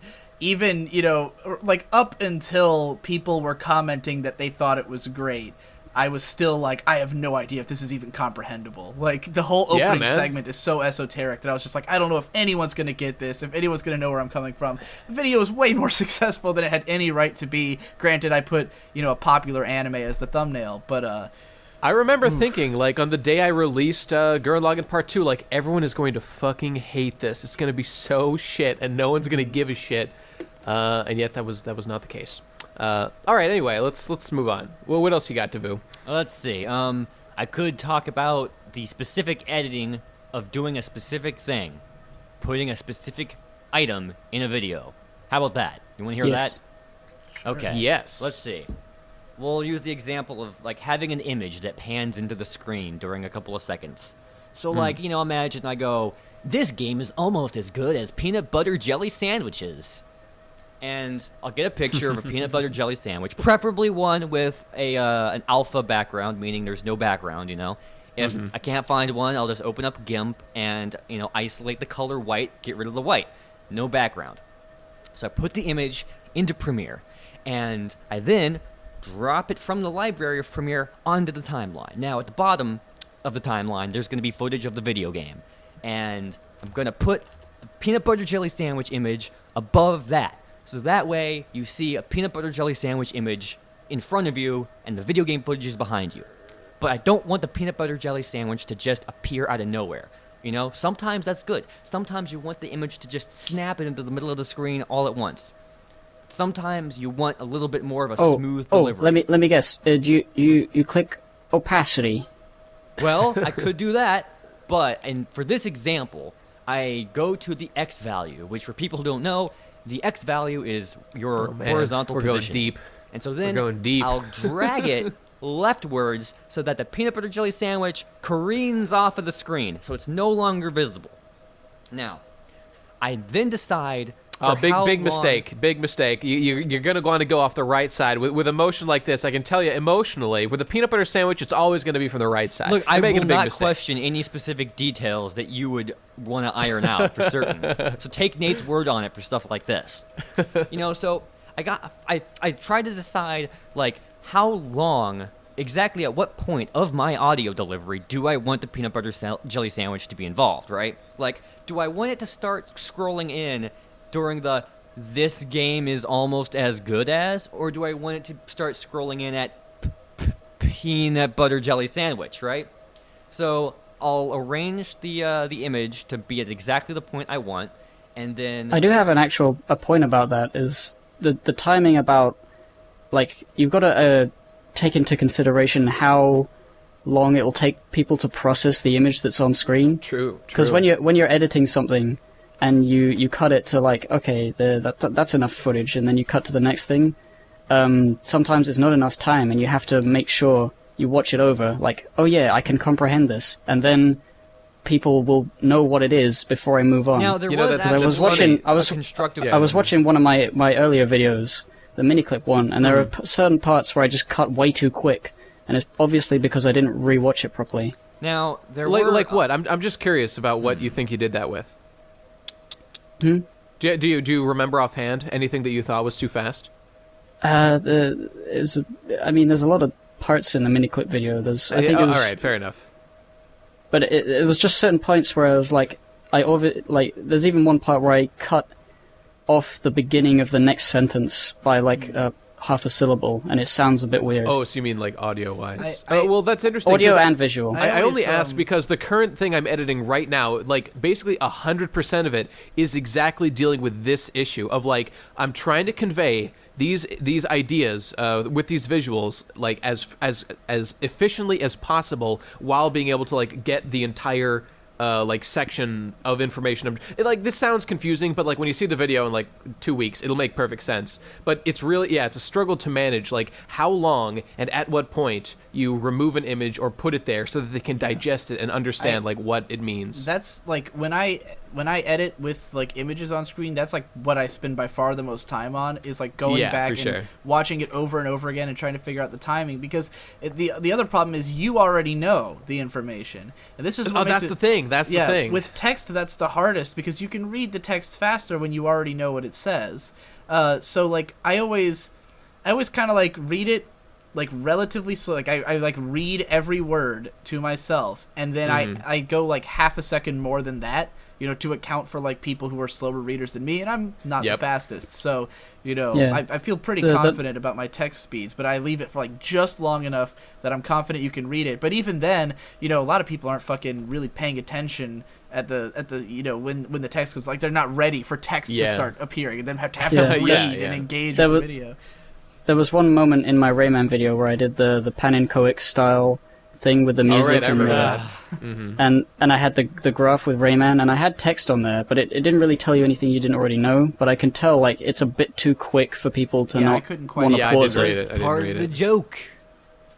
Yeah, that's the thing. And, you know, it's interesting. I've been watching a lot of, like, Mr. Donut the Donut, who does a lot of, like, JoJo AMVs. And I've been taking note of his technique where he'll, he animates a lot of JoJo manga panels. And he'll have a panel come in, and he'll do things like, just, like, have like there'll be a sentence in it, but what he'll do is on the same side, like, on the opposite side of the screen from the panel, he'll, like, just have the words, like, the crucial words, like, he attacked, and they'll be like big and like ballooned out of the thing, despite like the sentence on the right side had a sentence that included those words, but he's like emphasizing them by showing them separately, and it's an interesting technique, and I've been taking inspiration from it. So okay, you know the thing I was saying before about timeline positioning. There was actually a useful point I was trying to make there. But then as I started making it, I realized that it's only something that people who have edited lots of videos before, or at least a couple, will understand. So I started like going into like exhaustive details so that you could follow along otherwise, but that I'm going to give up on that, all right? So forget about it. If you don't know video editing at all, you're not going to understand this. So, you know, when I started making videos and like wanted to have a peanut butter jelly sandwich on the screen, I would be like this constant back and forth of like trying to adjust things and move things around here and there to get the timing right, to get the positioning right, all that kind of stuff. And it just felt like I was going back and forth. So there's a very simple layered method of positioning things and getting down those keyframes. So first, I decide how long it's going to be in the timeline, right? I decide when it's going to come into existence and when it's going to leave from existence. And then I decide when the keyframes will begin and end. Like, you know, this game is almost as good as I know that it's going to begin moving at the and then it's going to end at the peanut butter jelly That's going to be where it is done careening into the screen. So I make two keyframes at the p and the and then I decide how it's going to leave. So like sandwiches, that's when it's going to begin leaving, new keyframe. Then like a half second after the z ends, that's when it will be done leaving the screen. So I now have the 4 keyframe positions, and then that is when I decide where the thing is actually going to be positioned into, like where it's actually going to be coming from and where it's going to be going. Oh, so you sort out the timing before you sort out the position. Yeah, I mean, That's interesting. I guess I will makes probably sense. decide the default positioning. That way I don't have to adjust every keyframe afterward, you know? And this is not a strict method, but that's like hypothetically, that's a way to do it. I'm getting the truth, not the facts here. By the way, like that's the facts. That's what I'm doing here. So, yeah. All that aside, I wanted to I want to ask about this because when I watch Davoo edit, even though I'm pretty sure he's ultimately doing something similar to what I do, which is to pull a bunch of clips from a show and put them in a timeline, the actual way of going about it is like radically different, and it's fascinating because when I walk by and I see Davoo editing, this is what it sounds like. This is the sounds coming out of his computer. It's a constant like, and then I said to him, and then I said, and then I, like, he has the audio coming out at all times, and he's like scrolling back through the timeline, and you can hear the audio being like fast forwarded or rewinded.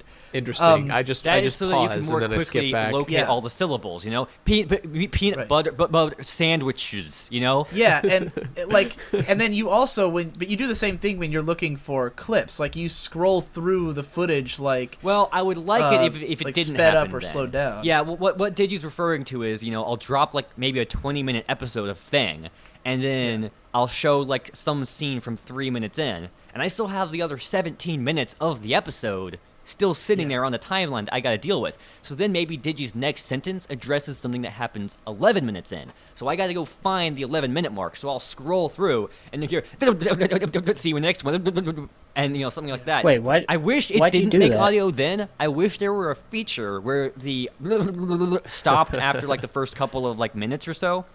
Yeah. Well, wait, Davoo. Yeah. You use a Premiere, right? Why don't you just double-click the footage and have it be in the preview I do that sometimes window? too. where I you- do a variety of all of them so that I never get tired of one or the other. You know, one thing I would love is if you could like punch in like a timeline code and you would skip to that position of the timeline of that specific item, which I know you can, but not very efficiently. I use the preview box or whatever it's called because it has the whole thing in there from start to finish, and you just say 11 minutes in, you can easily see where that is. I believe that's what I and- do most of the time, but I believe it even then will do the max headroom audio, even if you do it that way. So, Well, what's funny to me about it is that like the way I select clips is I'll throw the whole episode into Vegas, like somewhere way down the timeline. And then like if you grab the edge of a clip and drag it, then that, you know, cuts into it. And if you're looking at the preview window, you can see everything you're cutting into. So like if you grab the edge and let's say you move it 30 seconds to the side, you can watch those 30 seconds in the preview gosh, that would be window. very useful. So that's what I do is I just grab the edge of the clip and then I just keep scrolling until I find what I want, and then I, you know, That works in Premiere as well. yeah. You don't need to hear the audio. Yeah, and then I just take that whole, I take the whole, like, let's say the clip I need is 2 minutes in. We're not here to like correct Davoo's technique. Hold on, I Do don't know whatever exactly I'm not what you're saying describing that. Hippo. You're gonna have to show me what you mean, okay. because I may very well do that already. Yeah. Like, you know, let's say the clip I want is 2 minutes into the episode. So I throw the whole episode into Vegas. I grab the edge of the clip and I just scroll until I see that moment I want. Then I drag the entire episode, you know, up into the timeline that I'm using.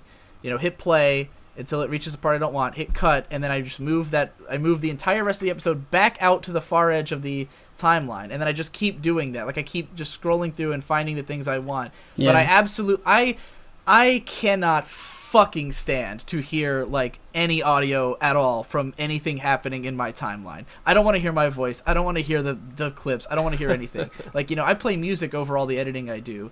I don't want to hear it. It drives me crazy. It drives How me the crazy. fuck do you to hear edit myself. if you don't know what you're hearing? I mean, I just have it, like, you know, I don't have music in my videos, so it's just my voice. So, Right. you know, you can hear your voice over the music. I have the music turned pretty low, you know. Okay. And then but everything is based around, like, I always edit based around the exact length of a sentence. So it's just, the clip starts when the sentence starts, the clip ends when the sentence ends, and that's how I do it. Which is pretty simple. And, it just, it's all about minimizing how much, like, I have to hear it and stuff, because I don't want to hear it. It'll drive me crazy. I just want to explain the way that I select clips because it's very specific and it uses shortcuts that might be helpful for people. I have my videos in the side and, you know, for levels and stuff. I click on one when I know that I need a clip from that level. And a lot of the time, if I'm talking about something specific, I would have written down in my scripts the time code for when that happens in the video. Right. So I would go to that, I would find the thing, and I would press the I key, which is the in button, and then move a bit and press the O key, which is the out button, so that that is the section that is being brought in when I drag it into the timeline. Right. Then what I do is I unlink it from the audio, delete the audio because I never really need it, except for a couple times where I might. So the audio's gone, and then what I do is I will have a way that all of the video game footage in that review has been cropped and resized to fit the frame, because not always, correct. There's a way is really handy if you just have like certain things set. You right-click on the video footage, click copy, and then right-click on the new video footage and click paste stuff. I can't remember exactly what it is, but paste attributes, and you can basically paste the keyframes for the motion, for the size, for the opacity, whatever it is, and all the effects, and you can just copy that into that new thing, and you can do that by dragging a box as well.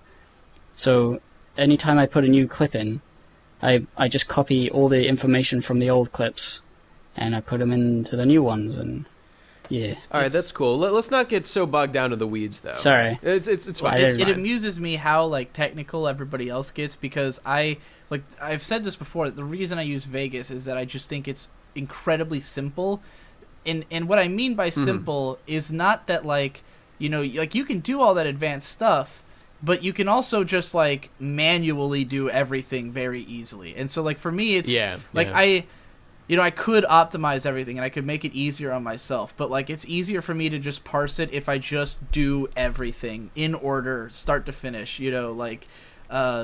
I don't know why. Like I obviously it takes more time, but I mean I edit fast as shit anyway, so it doesn't matter that much. I'm not sitting on a project for a couple of days or anything, or even months as Nate would be. But Davoo, is that you about wrapped up with your writing and editing process? Please say yes. I mean, Please depends say yes. on what you want to say. I don't really need to add anything additional. Okay. Tom, are you there yet? Are you here? I'm back. I'm here. Yeah, you want to talk about your writing and editing process? Yeah, I mean, I hate editing a lot.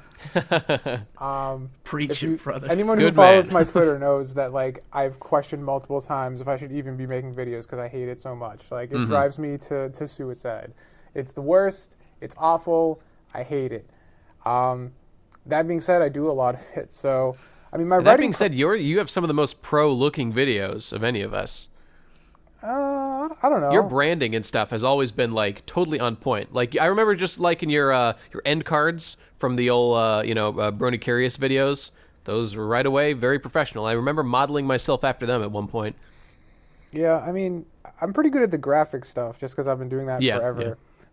And like it's funny because I don't mind doing like VFX stuff, like the end cards and the animation stuff like that. I find really interesting. It's just the grind of like, here's my fucking dumbass voice and my dumbass face, and now I got to shoot all this fucking video and find all these stupid clips. I don't even care, but I've made my point. I wrote it. You can just read the text if you weren't all so fucking lazy, you goddamn millennials. And that's like my mindset the entire time I'm editing. It's like if YouTube was never invented, I'd be fine. Fuck everything. So that's my mentality when I'm editing. So it's just hellish, and I don't like it. I don't think I can I can't get too much in the technical stuff because I use HitFilm, which I don't think anybody else uses. It's I don't know that. right?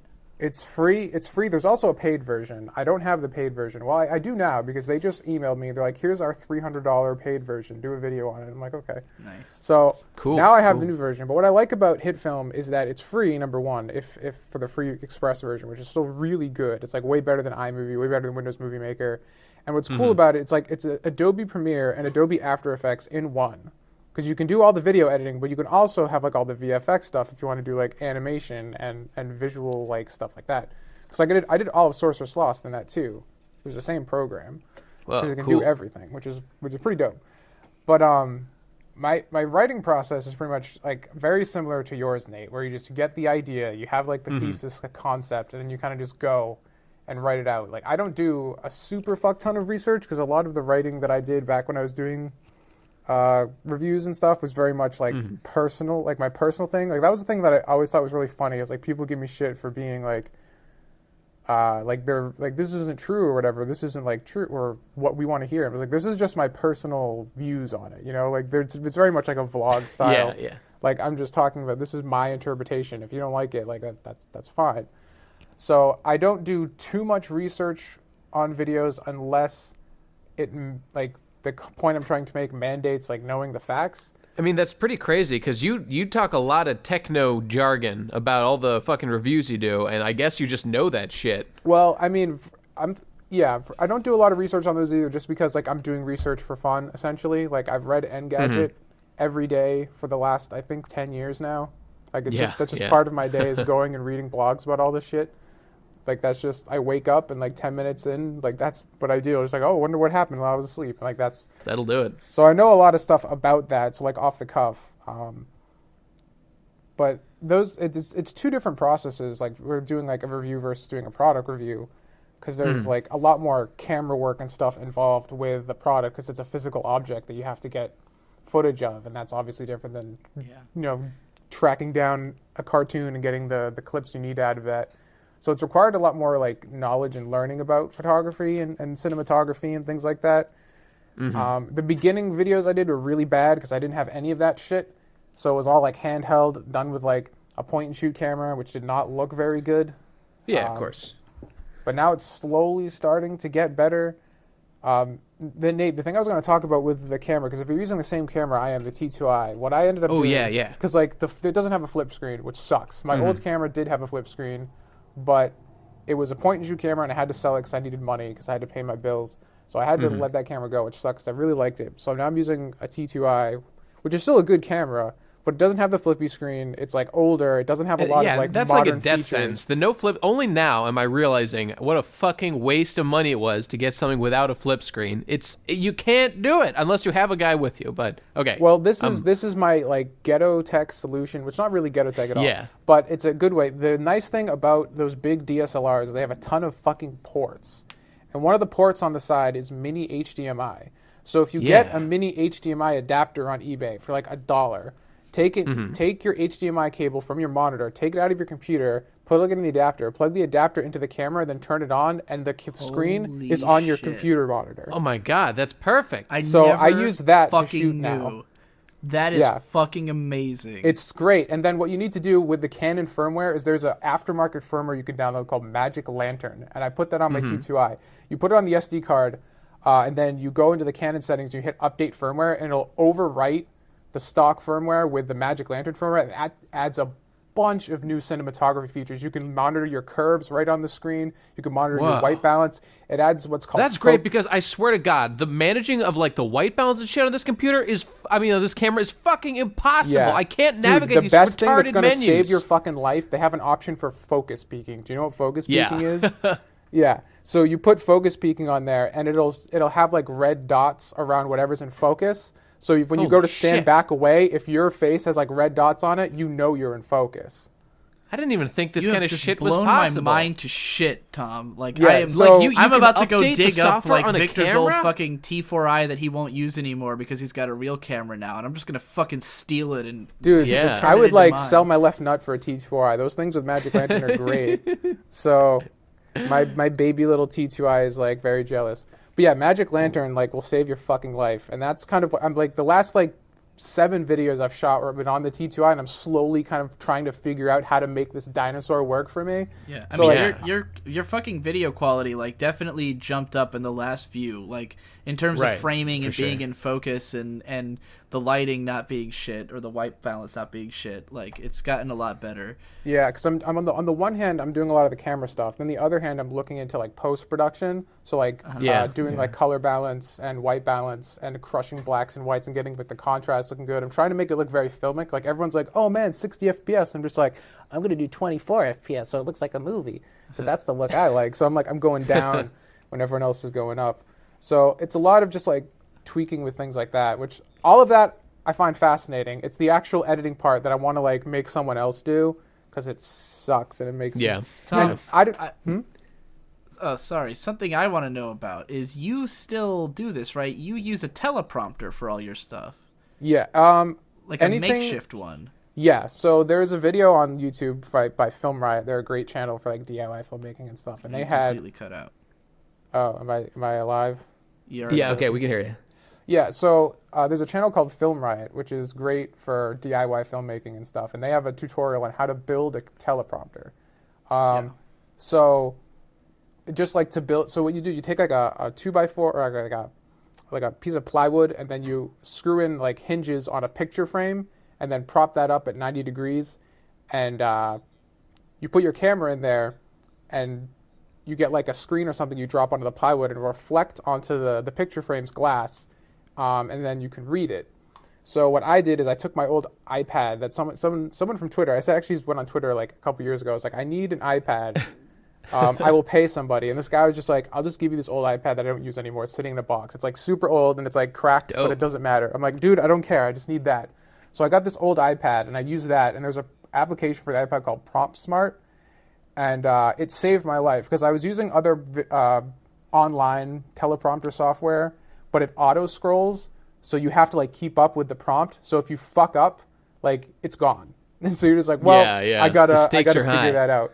Prompt Smart's great is because it uses the iPad's mic to track your voice. So it only scrolls as you're talking. So you can stop talking for like 15 minutes if someone comes downstairs and like bitches you out or something. And then you can just go back and start right where you left off and it'll just start scrolling again. It's fucking magic. So whenever I do like reviews and stuff where I need to sound like an intelligent human being, like I'll usually script it out and throw it on there. And you just throw the camera behind it and you throw a piece of glass or a piece of cloth over it. So it blocks out the light from the backside. So the camera lens doesn't see the reflection that's on the glass. It just looks like you're looking into the camera lens because the screen is right in front of it. So you're reading, but it looks like you're making eye contact. So that's super handy. And the only reason I watch your videos and like I can just barely see the subtle movement of your eyes, and only because I know that it's teleprompter do I detect it. I don't think most people would ever realize. It's getting more noticeable now because like I just got the T2i and it doesn't have the right lens to do video. It has a 50 prime lens, which is great for photos if you're going out in the street and doing photography because it has like already a good amount of zoom built in. But if you're like when I'm shooting now with this T2i, it's like 4 or 5 feet away from me, even though it looks like it's right in my face because the prime lens has so much zoom. So I need to get like a $70 pancake lens or something that'll work better for that. But like I'm super getting into photography and like cinematography and color grading now because I have to like force myself to learn it. So I'm like, oh, this is cool. You can do this, and you can change the colors of like the shadows and the highlights independently to get a more filmic look. And I'm just like, you know what I do? I get a footage that's hopefully reasonably in focus, and then I just throw that shit into Vegas, and then I open color corrector, and I just fuck with the knobs until things look reasonably okay. And it works amazing. It's awesome. I mean, it does, but I can always tell that you've color corrected your videos. You know, like it doesn't look natural. You can't tell shit. You don't know. Nobody fucking knows. I can always knows. tell that you've color corrected your videos. I know that's kind of what's nice about HitFilm is that you're feeling lazy. They have like under the presets, it's like auto color, auto contrast, auto lighting. It's like doop, doop, doop, and then it fixes like 90% of the things. It's great for saving cell phone footage. Like every time I shoot with my iPhone, because I'll do that sometimes. It always comes out like Duke, and then I'll just like throw that on there, and it'll magically look like it was shot with like $100 better camera, just from doing the color correction. I'm fascinated, Tom, that like, because I feel like the rest of us, we encounter a problem and then we're just like trying to solve it through like, like coming up with something, and you actually just like find a technology that can do that. You know, you're like, surely something out there is built to fix this problem that I can somehow get for free, and you'll find that thing. And the rest of us are sitting here like trying to fucking like reinvent the wheel or something just to have an image scroll across the screen. I don't know. I just don't want to spend any money. I'll spend a little bit of money and just say that you're an internet reviewer, and please send me your product so I can do a. Tom is amazing at finding, like he said, he uses fucking HitFilm to edit. Like it's a free program that you know that's as powerful as like a real fucking Big Boys program. You know that we're all stealing and barely know how to use. It's pretty good, and they usually come out with a new version every. I'm the Wizard year. of Vegas, so there's probably bitch. a new one coming out I'm a pro. in the next few months, which will probably be even better. But it's really good, works great. I like it. I don't know. When my editing process itself, though, is usually just like lots of cursing, lots of swearing, lots of racial slurs that I regret later because I really shouldn't be saying those things, and just getting supremely fucking pissed off at shit not working. Tom, I don't read know. a tweet recently that you discovered my ancient method for dealing with editing, which is the good old-fashioned alcohol method. Yeah. I mean, at this point, I'm just like getting lots of rum, and I'll just have that by me while I'm editing, and every time something happens, I'll just take another drink. The reason I started doing it is because, I don't know if anybody else has this problem, but the reason I hate editing so much is because editing hates me. I've been doing YouTube for almost 5 years now, and every single video has fucked up somehow. I've never had a video where it's just like, I started and ended and nothing happened. Footage will always get corrupted, the camera will always fuck up, the audio will always die on me. Every week, something happens. And Man, it's like you've been forced to adapt, to learn all these advanced technological solutions because it's trying to fuck with you. just last week, I recorded that video on the Artisol D10. And I had to shoot it 3 times because the first time the camera died. And I found out the camera died because my SD card was too low tech to use with this new camera. It was too slow. So I had to go out and buy a $30 SD card. The second time I did it, the framing wasn't right. And then the other time I did it, I had everything right. It was like, oh man, this video actually went, this recording was great. Like, no problems. I didn't even stutter as much as I usually did. I put it into my computer. We're sorry, your memory card has been corrupted. So all the files were lost. So I had to record the video of me talking again and all the B-roll I had shot the 3 previous hours. So it just takes 3 days to record a 2-hour project because everything fucking hates me. And it's just oh my god. I really think God is up there and you should just be blogging. I'm going to make your life hell until you quit video and just blog like a normal person. I've definitely experienced some of that shit, but it sounds brutal. Yeah, I've experienced, a lot of it, but it doesn't happen as much lately. And I mean, this is gonna make everybody mad to say, but I just bought better equipment. The way I fought my way around it is I don't want to have these problems. I'm just gonna buy all the best shit, and the best shit doesn't fail as much. When you've got a computer that can just crunch through. I mean, I can be 2-pass rendering something and recording a podcast and listening to, I wouldn't be listening to what music are the while specs recording on a your podcast. system? Because my system I remember doesn't watching suck. your video yesterday, or was it today, did you, about the new Guru thing or whatever, and I saw, on your screen, you were rendering a video while you were recording this, and I was like, what is this nigga doing right now? I was recording the screen capturing in 1080p with Open Broadcaster, and I was rendering a Let's Play at the same time, a 2-pass render at 720p, I think. I didn't have Audacity open at the time because I was recording through the program, but I fucking closed Vegas before starting this call because I was afraid it was going to fuck my shit up. Consider this, Nate, after I had finished that recording, I edited that video, and I rendered it at the same time as the other render was going. Well, that's just stupid. I just rendered 2 videos at once. It worked perfectly fine. Hey, It's gonna be comment slow, on the right? alcohol method, by the way. I want to say the alcohol, I do that too sometimes. If I had enough alcohol around me, I would do it probably a lot. Yeah. Because if it's a video where it's basic stuff that I know how to do sufficiently really well without having to double think it, there's that level of drunkenness, of mildly moderate drunkenness where you can do things you're really you don't want to get more actual proficiently. Because then you just have a headache. But if you just get just buzzed, that thorough buzz that makes that dulls the pain of repetitiveness.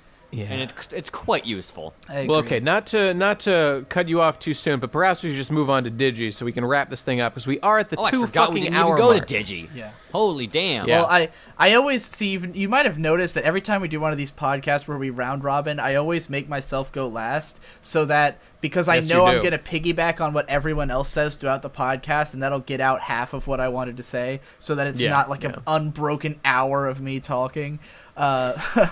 But yeah, so okay, writing process. Because for me, writing and editing process are 2 totally different worlds now. Because the videos I actually write are edited by somebody else, and the videos I edit are usually not written. So it's I've got 2 whole different schools going on, and the writing process is totally different depending on what kind of video it is. If it's one that's let's say 10 cool directing tricks in Evangelion. You know, that involves like having to watch Evangelion and like take notes and find episodes where those things happen and stuff like that. Or like I just did one on this scene from Shirobako. Like I had to go rewatch that scene, make sure I had all my facts straight. And even then, I'm helped by having like an unbelievably good memory. I can usually remember most of what happens in shows that I've seen. Usually I can remember down to what episode it was, sometimes even where in the episode it happened. So, you know, I don't struggle too much with having to take notes on things. And I only really have to go and like recheck and rewatch stuff if it's a show I hate. Those are the ones where I probably wasn't paying the most attention. Like the Asterisk War, I've seen all of it like 3 times in total, you know, because I had to watch the whole thing, take notes, then watch it like, and then pause every minute, you know, for some, like when I dissect the first episode, it's like I'll watch 30 seconds of it, hit pause, and then write a page about those 30 seconds I just watched, and you know, probably have to rewatch them a couple more times while writing it. But it's very, when I do like watch stuff for a video, it's never like I watched it and took notes and then wrote. It's usually I just keep going back to the show. Like I have it open in another tab and I'm like, you know, write a paragraph, then watch the clip back and make sure, like the Shirobako one. Hey, by the way, Digi, do you list yourself as having rewatched the Asterisk War on Mal for that I've reason? rewatched it 3 times according to Mal, I think. Okay, well I'm gonna go and mark myself as having rewatched it 6 times. Yeah, that's probably accurate.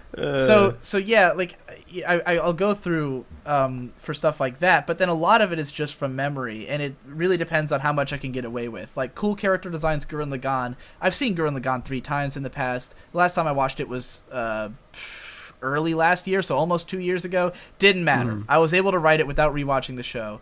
I was afraid I would have to rewatch the show, but I was like, I fucking know the character designs in Gurren Lagann. You know, it's not going to be a problem. But I have this excellent failsafe, which is the Davoo, because usually when I write a video, you know, he's going to have to watch the whole show in order to edit it, because he has to know everything that's going to go in, and he has to find all the clips. So I'll send stuff to him, and like if there's something I say that outright is wrong, he'll usually tell me like, hey, I wasn't able to find a scene like that, you know, and I'll be like, I guess I have to rewrite it. Or I'll tell him, well, this scene's kind of like it, so use that one. You know, like this is close enough, this will make it look like I'm correct. So yeah, I kind of like, I use the fact that Davoo is going to watch the show, like with Gurren Lagann, you know, I had him go back through, and there was one thing that like in that video in particular, Davoo was editing it down to the fucking wire on the deadline with it. Like it was due by midnight and it was uploaded like at 11:30, you know, because we had to get it out by the end of the month. Good work. I would have probably had him cut out the part where I say that the Beastmen all have sketchy outlines. Yeah. Was not proven visually. Like the stuff you showed didn't prove that at all. And I would have totally No, believe me, I looked extremely thoroughly and I could not really well, find that's the kind of thing where if I had rewatched the show, I would have just cut that line out because it's obviously not true. I don't know. I feel like the fact that the art direction did something to give you that impression means that there's something going on with the art. Well, there is such a thing Sure. as fucking up, so you know. I mean, I think I just should have. The sentence is factually inaccurate. They do not have sketchy outlines consistently across the characters, and like, you know, Davoo showed footage which clearly proved me wrong. So I was like, okay, this should have been cut, but at that stage, like, it was too late. I picked the clips that prove you the least wrong possible. Yeah, that's fair. Which is sad, because I watched them and I went, oh, well, I guess I was wrong. You know what? I believe I was going to tell you about that, like, when I was at that part, but you were, like, asleep. Yeah, well, so, that's the problem of asleep editing, at the wheel, more like, editing down to the videos. fucking literal last minute, because I noticed it and I was just like, we can't do anything about it. It's too late. This video has to come out by the end of the month, you know? And thus that corporate shill influence starts to taint the art. Here we go, down the fucking rabbit hole. Well, more importantly, has anyone complained about that? Me, right now. Fuck you guys. I mean, I was like, when me and Ben were watching it back, I was like, oh, that's clearly like a point I didn't make, and Ben's like, yeah, you know that not proven. Yeah, but then you'd have to cut out the part where you say that Lord Genome has the most crazy outlines. Now, and I mean, like, the other problem would be that by cutting out time, the video, because the video is exactly 10 minutes and 1 second long, and if it's over 10 minutes, that means you get the double on the advertising at the end of the video. So, like, what am I going to cut out 20 seconds worth of the video because I was kind of wrong and then, like, lose half the ad revenue I could have on it and retention, You chill, bitch. You don't fucking lie and say things that are intentionally wrong. Like in this case, it was a mistake. If you want to Maybe be you could have good, just you just altered the gotta line. throw money at it. No, you want to can be do good, get the whatever better you want, equipment, but you hire a deserve video to be editor, shit on. throw the shekels at everybody, and you win. Well, That's what I've learned today. Think of it this way. I mean, if the on-screen footage is actively proving me wrong, then everyone can observe that I was wrong. I don't have to make a correction. What is Everyone that? What knows is that I'm excuse? wrong. Like, I don't need to be right because they'll just prove me wrong later. It's totally not on me, guys. It's everyone else's fault. No. I'm saying I mean, I saying feel like everyone you could have everyone can look at the screen and go, well, he clearly was wrong about that. His editor found that out, like, so. I don't know. I feel like most people Whatever, would man. probably be like, I guess those lines are sketchy. Maybe they just didn't show the sketchy parts. Yeah, I don't I'm know. with Davoo on that. I feel like most people would doubt themselves. You could have the line could have just been altered to the Beastmen are drawn in a subtly different manner. Yeah, and just keep it vague. it could have been fixed, but we didn't have time because the Is fucking. that even true? I mean, Viral looks the same. I mean, he's weird, but Yeah, whatever. I don't care. the point being, it was a mistake. Yeah. And but anyways, the writing process, for something like Shinbo in the 90s is like me and Davoo would watch through the OVA. I'd note down all the things that happened in that OVA, and then I'd write 3 paragraphs about that OVA, and contain all the information. So some of it's written like that. Then some of it is just like me just pulling from my wealth of anime knowledge. And the way that my writing usually works is that it starts with the first sentence. Like I have an idea. I'm thinking, all right, anime, there's too much anime about high school, and my theory is that it's because high school is secretly the most interesting part of a Japanese person's life. How do I start this post? And I'll go outside and I'll be walking around and I'll just think, like, it's usually just a catchy sentence, like something fun, like, whatever I say at the start. Anime and high school are practically inseparable. Like, that's how I'd present this idea. Yeah. And then from there, it just goes. Like, as soon as I figure out that first sentence, the rest of the thing is pretty much locked in place, and I just sit down and fucking go. And it's rare. Yeah, I don't know how many of you guys know Digi's writing history, but for those who don't, he just has always. I guess he said he always just writes in a stream of consciousness most of the time, and he just did it so much for so long that he would actually be really good at it. And I mean, you can go through my whole writing history on my blog and see everything I've written. And in the early days, a lot of it's barely comprehensible, and there's so many extraneous details. Like, the way I used to write is just, it's always been just whatever comes into my head, but as a result of that, I used to just not cut anything, and it was just like I wouldn't think about it enough before writing it, I don't take notes, but I think on the thing. Like, if I have an idea for a video, I walk around, I consider it, I think what's the angle I'm going to approach it from, and then I write it all at once. Back then, it would just be like, there's all these personal anecdotes in there that don't belong, or just notations on how hot this character is totally out of nowhere, and not in the funny way I do it now, where it's like, and by the way, Derry's got the best body in the series, just saying, it's kind of a little jokey thing, but also something I did want to be in the video. How can idiots like you say that when Nia there? And I'm talking about little baby Nia. Little baby Nia's got the best body in the series. That's a close second. I mean, I'm not even joking that child Nia, 14-year-old Nia, is one of the most attractive characters ever in an anime. I agree. I don't think she's less attractive than Derry. I just think Derry has the best bod. She's got that fucking ass. Well, she's the one who was in the tight-fitting outfits. You can't really compare. That's true.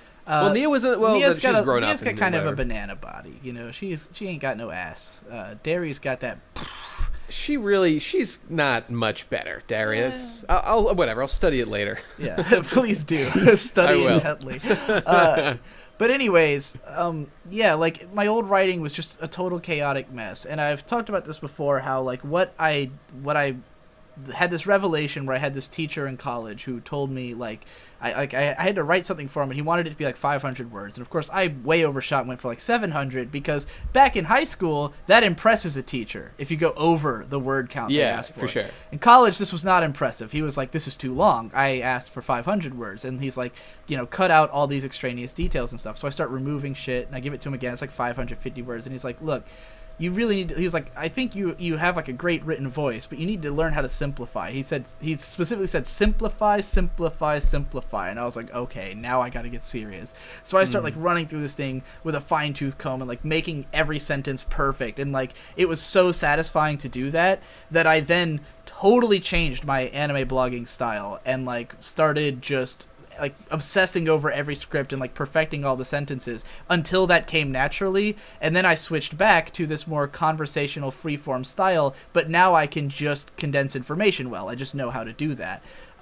So yeah, it was just like this learning process of if you go back through, read like my stuff from 2010 and read the stuff in the summer of 2010, because you'll see this moment where I think the last post I'd written in my sprawling style was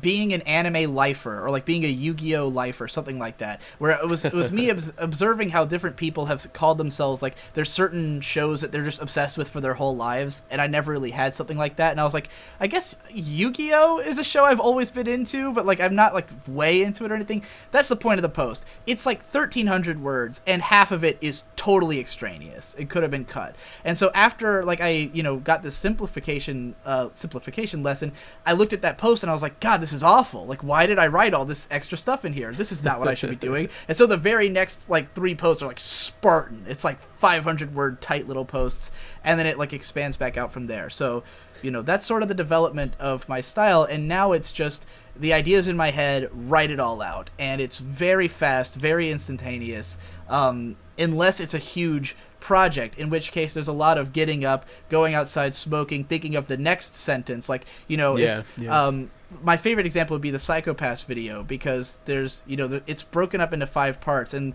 I remember distinctly when I was working through the part where I was comparing Makishima to the villain from season 2, Kamui, and I'm just comparing these villains, and like every paragraph I had to like go out, think about it for a while, and like think of the perfect sentence and then start the next paragraph, and I just kept doing that. I just kept getting up and going out and thinking of the next perfect sentence and then writing the next paragraph, and it was so fucking That's always satisfying. a fun time. Out of all the videos I've written and made, there's only one where I think I had kind of a pretty interesting to describe writing process, which was Roller Coaster Tycoon 3, where I basically this was my method. I start talking about something that annoys me, something that annoys me about Roller Coaster Tycoon 3. And any time I use the word just, as in this is just annoying, fuck my shit up, fam. As in this is just ugly, or like that right there is just annoying. Anytime I felt the need to use the word just, I then blew up the just into a whole paragraph of explaining, of justification. And that was how the whole thing eventually became really long. That's like just digivolved into that's really interesting, justification. actually. Yeah, I like that. I was actually on a huge anti-just kick. Yeah. Like I was Reasonably super opposed so. to the word just It's a at the terrible time. word. For that I hope you're aware that just the all caps word just is a big meme.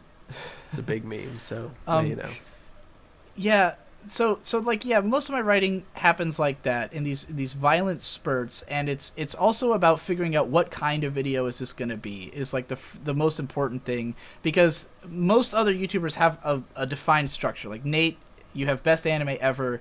It's always kind of following this formula where there's going to be some kind of intro joke. There's going to be and Hippo as well. There's going to be an introductory sort of comedic scenario. Then you're going to introduce the topic of the media. Go through this and that. All of mine are so different that each one is like it's really mostly about what is this video? Like what is it? Is it a retrospective? Is it me like talking about just cinematic techniques? Is it going to be more emotional? Is this going to be personal? And the hardest video ever to write in that regard was Aesthetic is Narrative, because I had like 10 different ways I could have approached it that were all totally different. Like some of them were, let's take one picture and analyze that picture in depth, and that'll prove that aesthetic is narrative. And some of it was like, well, what if we made it really broad and talked about it in the way that like art can mean all these different things? And I just kind of ended up combining all of them in the video. It's like 20 minutes, and it's broken up into like all these different 5-minute sections of just like exploring these different concepts, and it took forever to write. And, well, I don't know how Gib feels about it, but I think it's a little bit inaccurate to say that things are always the same in our vids and yours are always a totally different format. Because, I mean, they follow the formula of, you know, converting this text piece into video. Right. Yeah, like aesthetically, they're very similar in the way that they're done. Well, sure. And I mean, sure, the topics are different. I just mean the approach. The approach I take is always the same. It's write it out all at once, and you can clearly tell my written voice, and you can tell it's me, you know. But it's just that the most important part of the whole writing process is figuring out what it is. You know, it's not about like if you know you're gonna do like an intro, then it's about how am I gonna do the intro? You know, what is the joke gonna be? How am I gonna stage this introduction to the video? For me, the entire thing is what the fuck is this video? You know, is it an analysis? Is it not? Is it a review? Is it does it contain information about the thing? Because I don't like to summarize. You know, so something like the Mob Psycho 100 video is like just analysis. Like, it's just a very bare bones, here's what's interesting about Mob Psycho. No real plot description except for where it, like, you know, where I can work it into talking about the show. But it kind of just starts off like, you know, this is what Mob's character is like, and here's what Reagan's character is like, and that's cool, you know. And so figuring out what the video was going to be is like how that came together, as opposed to you know, where's the plot description going to go? Where am I going to talk about characters and stuff like that? Which I feel is more what a normal review is like. You know, what I think most people go into it like there's going to be a description of the thing in there somewhere. I mean, I spend a lot of time wondering about how I'm going to work in my X out of 10, you know, at the end of the video. That's really important. You got to get that right. Without that execution, the whole video is pointless. Yeah. I'm sure there's a lot of people who, for that is entirely accurate. I'm sure it is. I'm sure it is.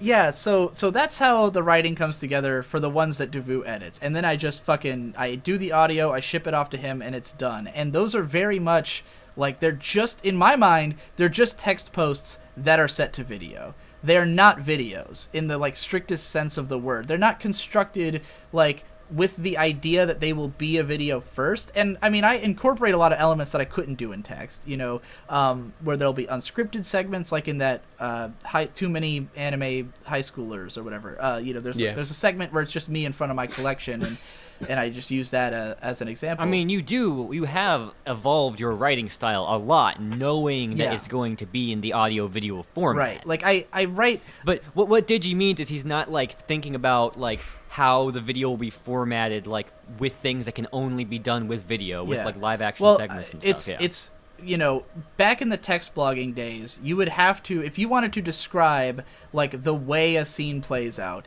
you would have to, like, literally describe what happens in the scene, because you can't show it. I mean, we would usually use images and stuff, and, you know, Ghost Lightning innovated and used slideshows and stuff like that, but, like, you had to go into a lot more description, whereas now I can say a sentence like, you know, when animator Yutaka Nakamura does a scene like this, and I say this, and like in the text post, that is totally unhelpful. But in video, it's on screen, so that's what I mean by this. Of course, you know? of course. So like I do make considerations like that, but for the most part, it's written like a blog post that is being adapted into video. And I love that, because I always wanted, back in the anime blogger days, like we were always saying, wouldn't it be so much more helpful if we could show you what the fuck we're talking about? You know, like, wouldn't it be so much more helpful if I could just, like, when I say, you know, Shinbo has a weird aesthetic, if I could actually show the aesthetic, you would get it way more easily. And, like, that was something, you know, that me and Ghost Lightning were always saying, like, oh, if only we could do video. And then suddenly we could do video. You know? Not that he could, because he didn't have time.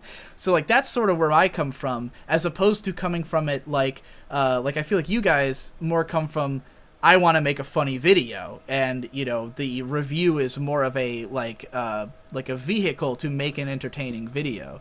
I think of myself as a film director, personally. Yeah. Exactly, and I don't at all. But then Yeah. the funny thing is that I actually do take that approach to all the other shit I edit, because it's funny. I hate editing as much as Tom, but I only hate editing when it's the scripts that I'm doing, when it's a video about like what I'm, giving to Davoo. I enjoy editing when it's all just making shit up on the fly, when it's like just finding solutions, when like the video is being created in the editing, because then it's about, Of course, yes. creatively. That makes it more fun. Making something up. So like my vlogs, there's a reason that, you might get a few more random musical interludes or just like weird things that pop up in the middle of a vlog or something, because it's like, it's a lot more fun to problem solve there.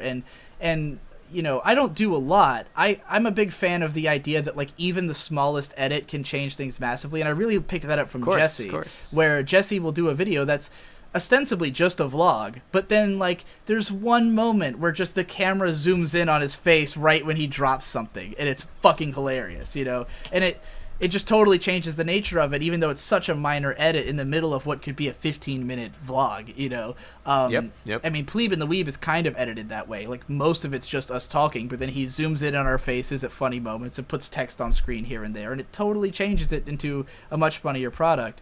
Or just those weird explosions of things happening at parts. And so that's sort of the approach I take to, like, After Dark and to any more experimental stuff I have, is just I take a bunch of footage, and just if there's anything I can do to it, I do it. If there's not anything, I don't care. I don't go into filming thinking this will be edited into a joke later. I just film what I have, and then when I'm watching it back, if there's something that I'm like, oh, that would be hilarious, then I'll put it in there. And so that's why it's very inconsistent. If you watch all the After Dark vlogs, most of them are me talking into a camera, and then some of them suddenly have like all this weird stuff happening, and it's like, where did this come from? Or suddenly it's a workout vlog where I have Victor filming me working out, and I've got the anime playing on a monitor that's sitting next to me on a stool. And then I've got like 3 cameras set up in like weird locations, like to capture different angles on it. And, microphones like barely hidden out of camera. So like sometimes one random video will be like a totally new setup. It's nothing I've ever done before. It's just like completely inventing the style of a new video just for this one video. And that's when editing is fun. That's when it's like all just cool stuff, and like, how am I going to make this vision I have come together that's like nothing I've ever done before. But none of it's ever too complicated. I'm more about that's right. All the like regular videos that I make for the Digibro channel, almost all the time it is in as little time as possible, as efficiently as possible, getting to a normal acceptable quality. Because that is the most efficient for like being successful and actually getting statements out there. Yeah. But in the event that there is a video that is like this mess of different information lying on the floor that you need to staple together improvisationally as you go, which I only have one big video like that, which is my debate with a commenter, The Story of Davoo, which is like this video with like 7 different parts, which I was writing and recording and editing like as I went through it, out of order. Like, I completely did it out of order. And I just did it all in one hectic 24-hour editing, writing, recording session in which I didn't sleep and I barely ate because it was so exciting. Like, I feel like, Nate, for as much work as you put into your videos, I feel like the percentage of time that you spend being, like, tedious out and just being like, ugh, is probably lower than most people, because you give me the sense that you put a lot of fun creativity into every moment of it. That's true. That's certainly true. Yeah, I mean, that's anytime. It's more a sense of despair looking at the timeline and seeing like how much I accomplished today and being like, just let it end. Right, that's God, why let I me eventually die. didn't go with that style. Right. Like the first originally that is how I went into videos. Whether or not I was good at the time, I did that whole every detail is something I've poured over style. And if I got paid $1 million every time for that, I would have never broken away from it. But I mean, but then reality. I would love to see what Nate would do if you just made more stuff like, I can't fucking think of the word, or like what Give and Take's whole channel is, where it's like, it's just, you have an idea and you just like violently go about it messily and you just make it a thing. And like, that's because the Davoo video, I can see where there's lots of like weird inventive tricks in there, like the way you do text, where like there's these reveals of text on the screen. And it's like all these slow wipes. Like I can tell you had to time all that out and think of how the text was going to appear. And I thought it was really cool. And it was like something that, you know, that's a technique you just kind of came up with for that video. Haven't really had to use again. But that's where it's the most fun. And I've done stuff like the anime is getting lazy with its meta video. It was like one of the last ones that I edited that I like really put effort into, and it's dirty as hell. It is way grungy. Images are just like flying in and out of the screen at random. There's all these like weird low res things, because I love, like, the most fun to me is when I do like really multimedia visuals, when I grab like you know, footage from real life and then footage from anime and then images and then like weird pictures, and like it all kind of coalesces in this like maelstrom, and it's ugly, but it's a lot of fun to do, to have like weird footage. And my favorite, and this is the most like ever that I had an idea that way outstripped my ability to execute it, is where I'm trying to say a tidal wave of light novels crashes over Japan. Oh Lord. And I just I took footage of a tidal wave, like, you know, crashing over Japan, which is not as easy to find as you would think, like to have one that was like actually at the shore. Like most of it's in city, so I wanted one that was like the waves actually coming onto the beach. And the problem with it is that the camera moves in this shot. So like, you know, if it was just a stationary shot of waves coming in, it would be really easy to keyframe and animate a bunch of light novels, you know, surfing up over the shore. But unfortunately, the camera's moving, so I have to constantly change the perspective of all the light novels, and like each one has to be like halfway poking out of the water, and they have to be moving on like the same kind of speed. It was a nightmare. Like it was way beyond what I could do. way beyond. Like trying to measure out every keyframe to match the camera movement was fucking impossible. I mean, if that was like 5 seconds long, doing every frame for like, I don't know, exactly. Too much. It took like, I think it was 10 seconds of clip, and it took like 2 hours to do, and it looks like shit, you know, like that's 2 hours to get it to even the level that I was willing to go, and you can clearly see everything looks like a fucking mess, and it's ugly as hell. But it was a lot of fun, like to have that idea and to just go and do it, you know. And I'm sure if Nate had done the same idea, he would have executed it all the way and edited that for 2 fucking days until it was perfect. That is what I do. But like, it's definitely, that's when editing's the most fun, is when you have this vision of something that you have to like completely invent how it's going to be made. And you know, even if it looks like shit, at least it was fun to do. Like with the whole Gurren Part 1, I just came up with that whole stop motion thing, and I think the only time I actually had fun editing was editing Tale of the Smartest Pony Man. That was when everyone was proven wrong, and I edited all the comments popping up. Oh, right, yeah, you were so right about that. Yeah, it was awesome. Yeah, that was the best video ever. That was the one time I edited with a smile on my face, because that was the fuck you I've been waiting years for. I forget. What was the event that transpired? Just remind me. It was when the little princess bitch was born, and she was born in Alicorn, and they were both like, we don't fucking know how that shit happened. And for like 3 years, I've been heckled for my position on that. Even though that completely contradicts other things we've learned in the series, but it's all out the window. So whatever. It was a good day until everyone a lot of the time when I'm nothing, and then it was a bad day. Yeah, that's all right. Fuck off, everybody. I only really like editing when I can make myself laugh by a joke. Yeah. Like if I've got a joke going and I play it back and it's like, yeah, then I have the power to continue for the day. But a lot of the time it's just like, it didn't work. I did all that preparation, the recording, the live action, the putting all the things in there, and it falls flat. So sometimes I just have to delete it. Oh, brutal! It's really annoying. You know what joke you did recently, Gib, that I really liked? It was in the Rayman video. Was when you're talking about the game and then you stop and you turn and it goes to the other camera angle. You make your next point. Then you just stare at the camera for a little while, and you're like, "That was a joke. That's why I changed the angle." And you hold on that and like spell it all out, and it takes like 20 seconds to do. And I just lost my shit. I'm gonna be honest.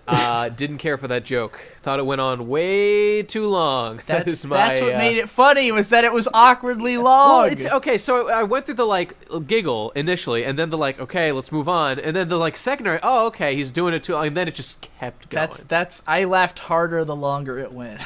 All right, fair enough. Hey, but you know what I was gonna say about the whole getting bored thing? The great thing about having like doing things the way I do, where I put my music down and then I edit visuals after I've got that laid in. Like the video I'm currently doing, like I already know where all of like the emotional fucking hits are gonna come, and I've got it all mapped out. So like at the end of the day, I have a ritual I sort of do at the beginning of editing and at the end of editing. I just watch everything I've done from the very start. And like I can see it starting to develop, and it feels so good to watch it grow. Funny thing about that, because Davoo was saying that like with the current stream of videos he's been editing for me, he has not been watching them back at all. Like at no point in the editing, because he knows that I'm gonna watch it. No, half the time. I'm already tired of it before I even watch it back. Okay. Like, but the other half, like the Shinbo ones, those are more complicated. I do need to watch those back. Well, with the like the Gurren Lagann and Shirobako and Anime in High School ones, like he finished and then he called me over and like I sat down and watched it. And he just fucked off to another room, like, and I just watched the video and like, you know, if I didn't have any complaints, then what does it matter to him? You know, like, because he's editing it for me, I'm the client. So like, you know, and I usually have like one or two things I want him to change. He changes those things, doesn't even watch it back, which fascinates me because I watch back what I'm editing constantly. Like every time I do like, even if it's a long video, I'll watch back like the whole fucking.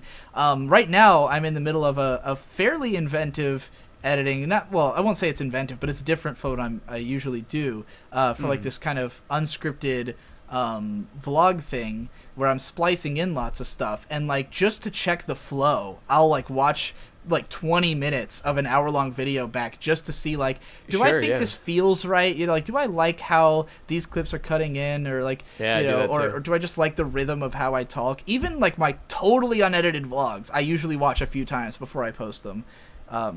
And so, like, I really want to know. I want to know exactly what I'm posting. I want to know it down to the core so that, you know, if I look back at it, I'll immediately recognize it and not have to, like, especially for comments and discussion, because when there's a video I haven't seen as much, then, like, people will bring it up and I'll be like, what? I don't even fucking remember saying that, you know? Yeah. So I want to have a good grasp of what I've been talking about recently. I agree. It makes sense, though, that Davoo doesn't... I mean, since he knows someone else is going to be reviewing, he has the luxury of, you know, just not worrying about it as much. I remember something I was going to say about the being happy when you're editing. Whenever I'm editing, like, a stupid joke video for Give and Take, like the one I did about the why you should vote thing, I had the idea of, like, the thumbnail is just boring, but the video itself is weird. And that I made that, like, real quick before the election was over, because the election was going on at the time. And I was like, I was smiling the whole way through. I was like, it's so cool. And that's why I wish Give and Take was the most popular channel ever, because I would get so much money. I have moments where I'm like, should I just start putting, like, better thumbnails on Digibro After Dark and just try... Like, part of me doesn't want the channel to grow because I like that I can do whatever I want, there's no expectations, and the comments aren't total shit most of the time. But, like, you know, all I'd have to do is, like, give it nice thumbnails, and that channel would blow up. I mean, it already has 50,000 subscribers, but like it could be like Ethan and Hila, where like their side channel became as big as the main one eventually. There's always a temptation, because I'm like, man, wouldn't it be fun to switch to just being this like fucking unhinged hobo vlogger, you know? But you know, I kind of value the main channel, and I like having a place where I can dump literally whatever the fuck I want, and nobody will question it too hard. Yeah, that's pretty important to have. I mean, because if you did that, I'm sure you would just make another channel where you could post things that you really don't give a shit about, and it would just go on forever. I even had, like, I've had a few times where, like, I actually had to debate, like, is this so shit that it shouldn't even go on Digibro After Dark? Like, should just be on Mode All Soul, you know? I love these tier lists of, like, importance. Well, I mean, it actually was like, because originally After Dark was not just anything. It was like just stuff that wasn't for the main channel. So like I did have my old channel, Mode All Soul Productions, where I'd post like weird music videos and stuff.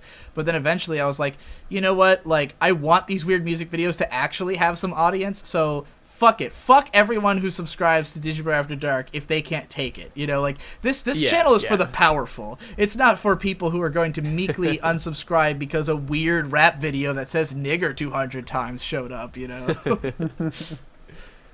Agreed. So, are we done here? Are we all wrapped up? It's been going for quite a while. Yeah. Okay. Yeah, this has been a long one. Yeah, I suppose. Any time that we do one that's like each of us talk about a thing on our own, it always ends up. Well, we didn't know super long. Davoo was going to be here until like That's the true. last minute. So like I had kind of thought, oh, this will be short. We only have 4 people.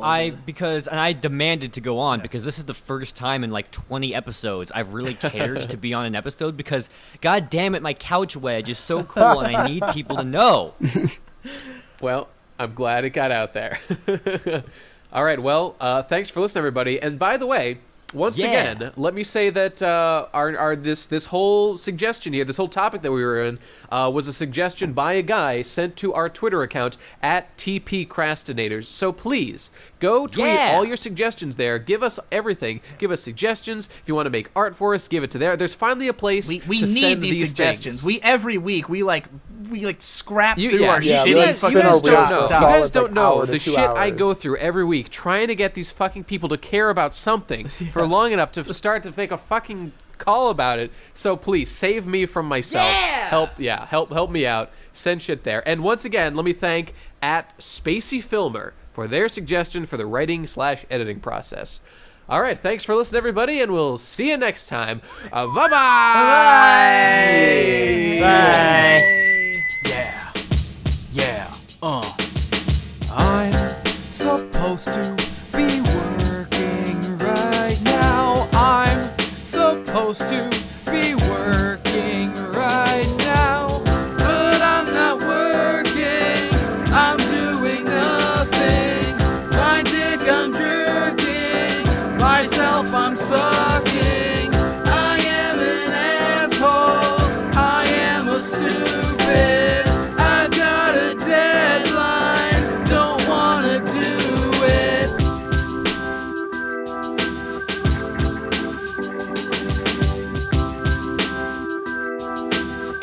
What the hell is wrong with me? I'm supposed to be making money. I'm supposed to be creating funny things that the people gladly will pay for. Artistic genius, that's what they came for.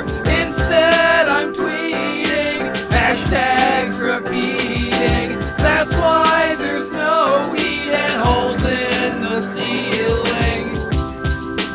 Yeah, it's quite the burden. It's a hard knock life, being a genius.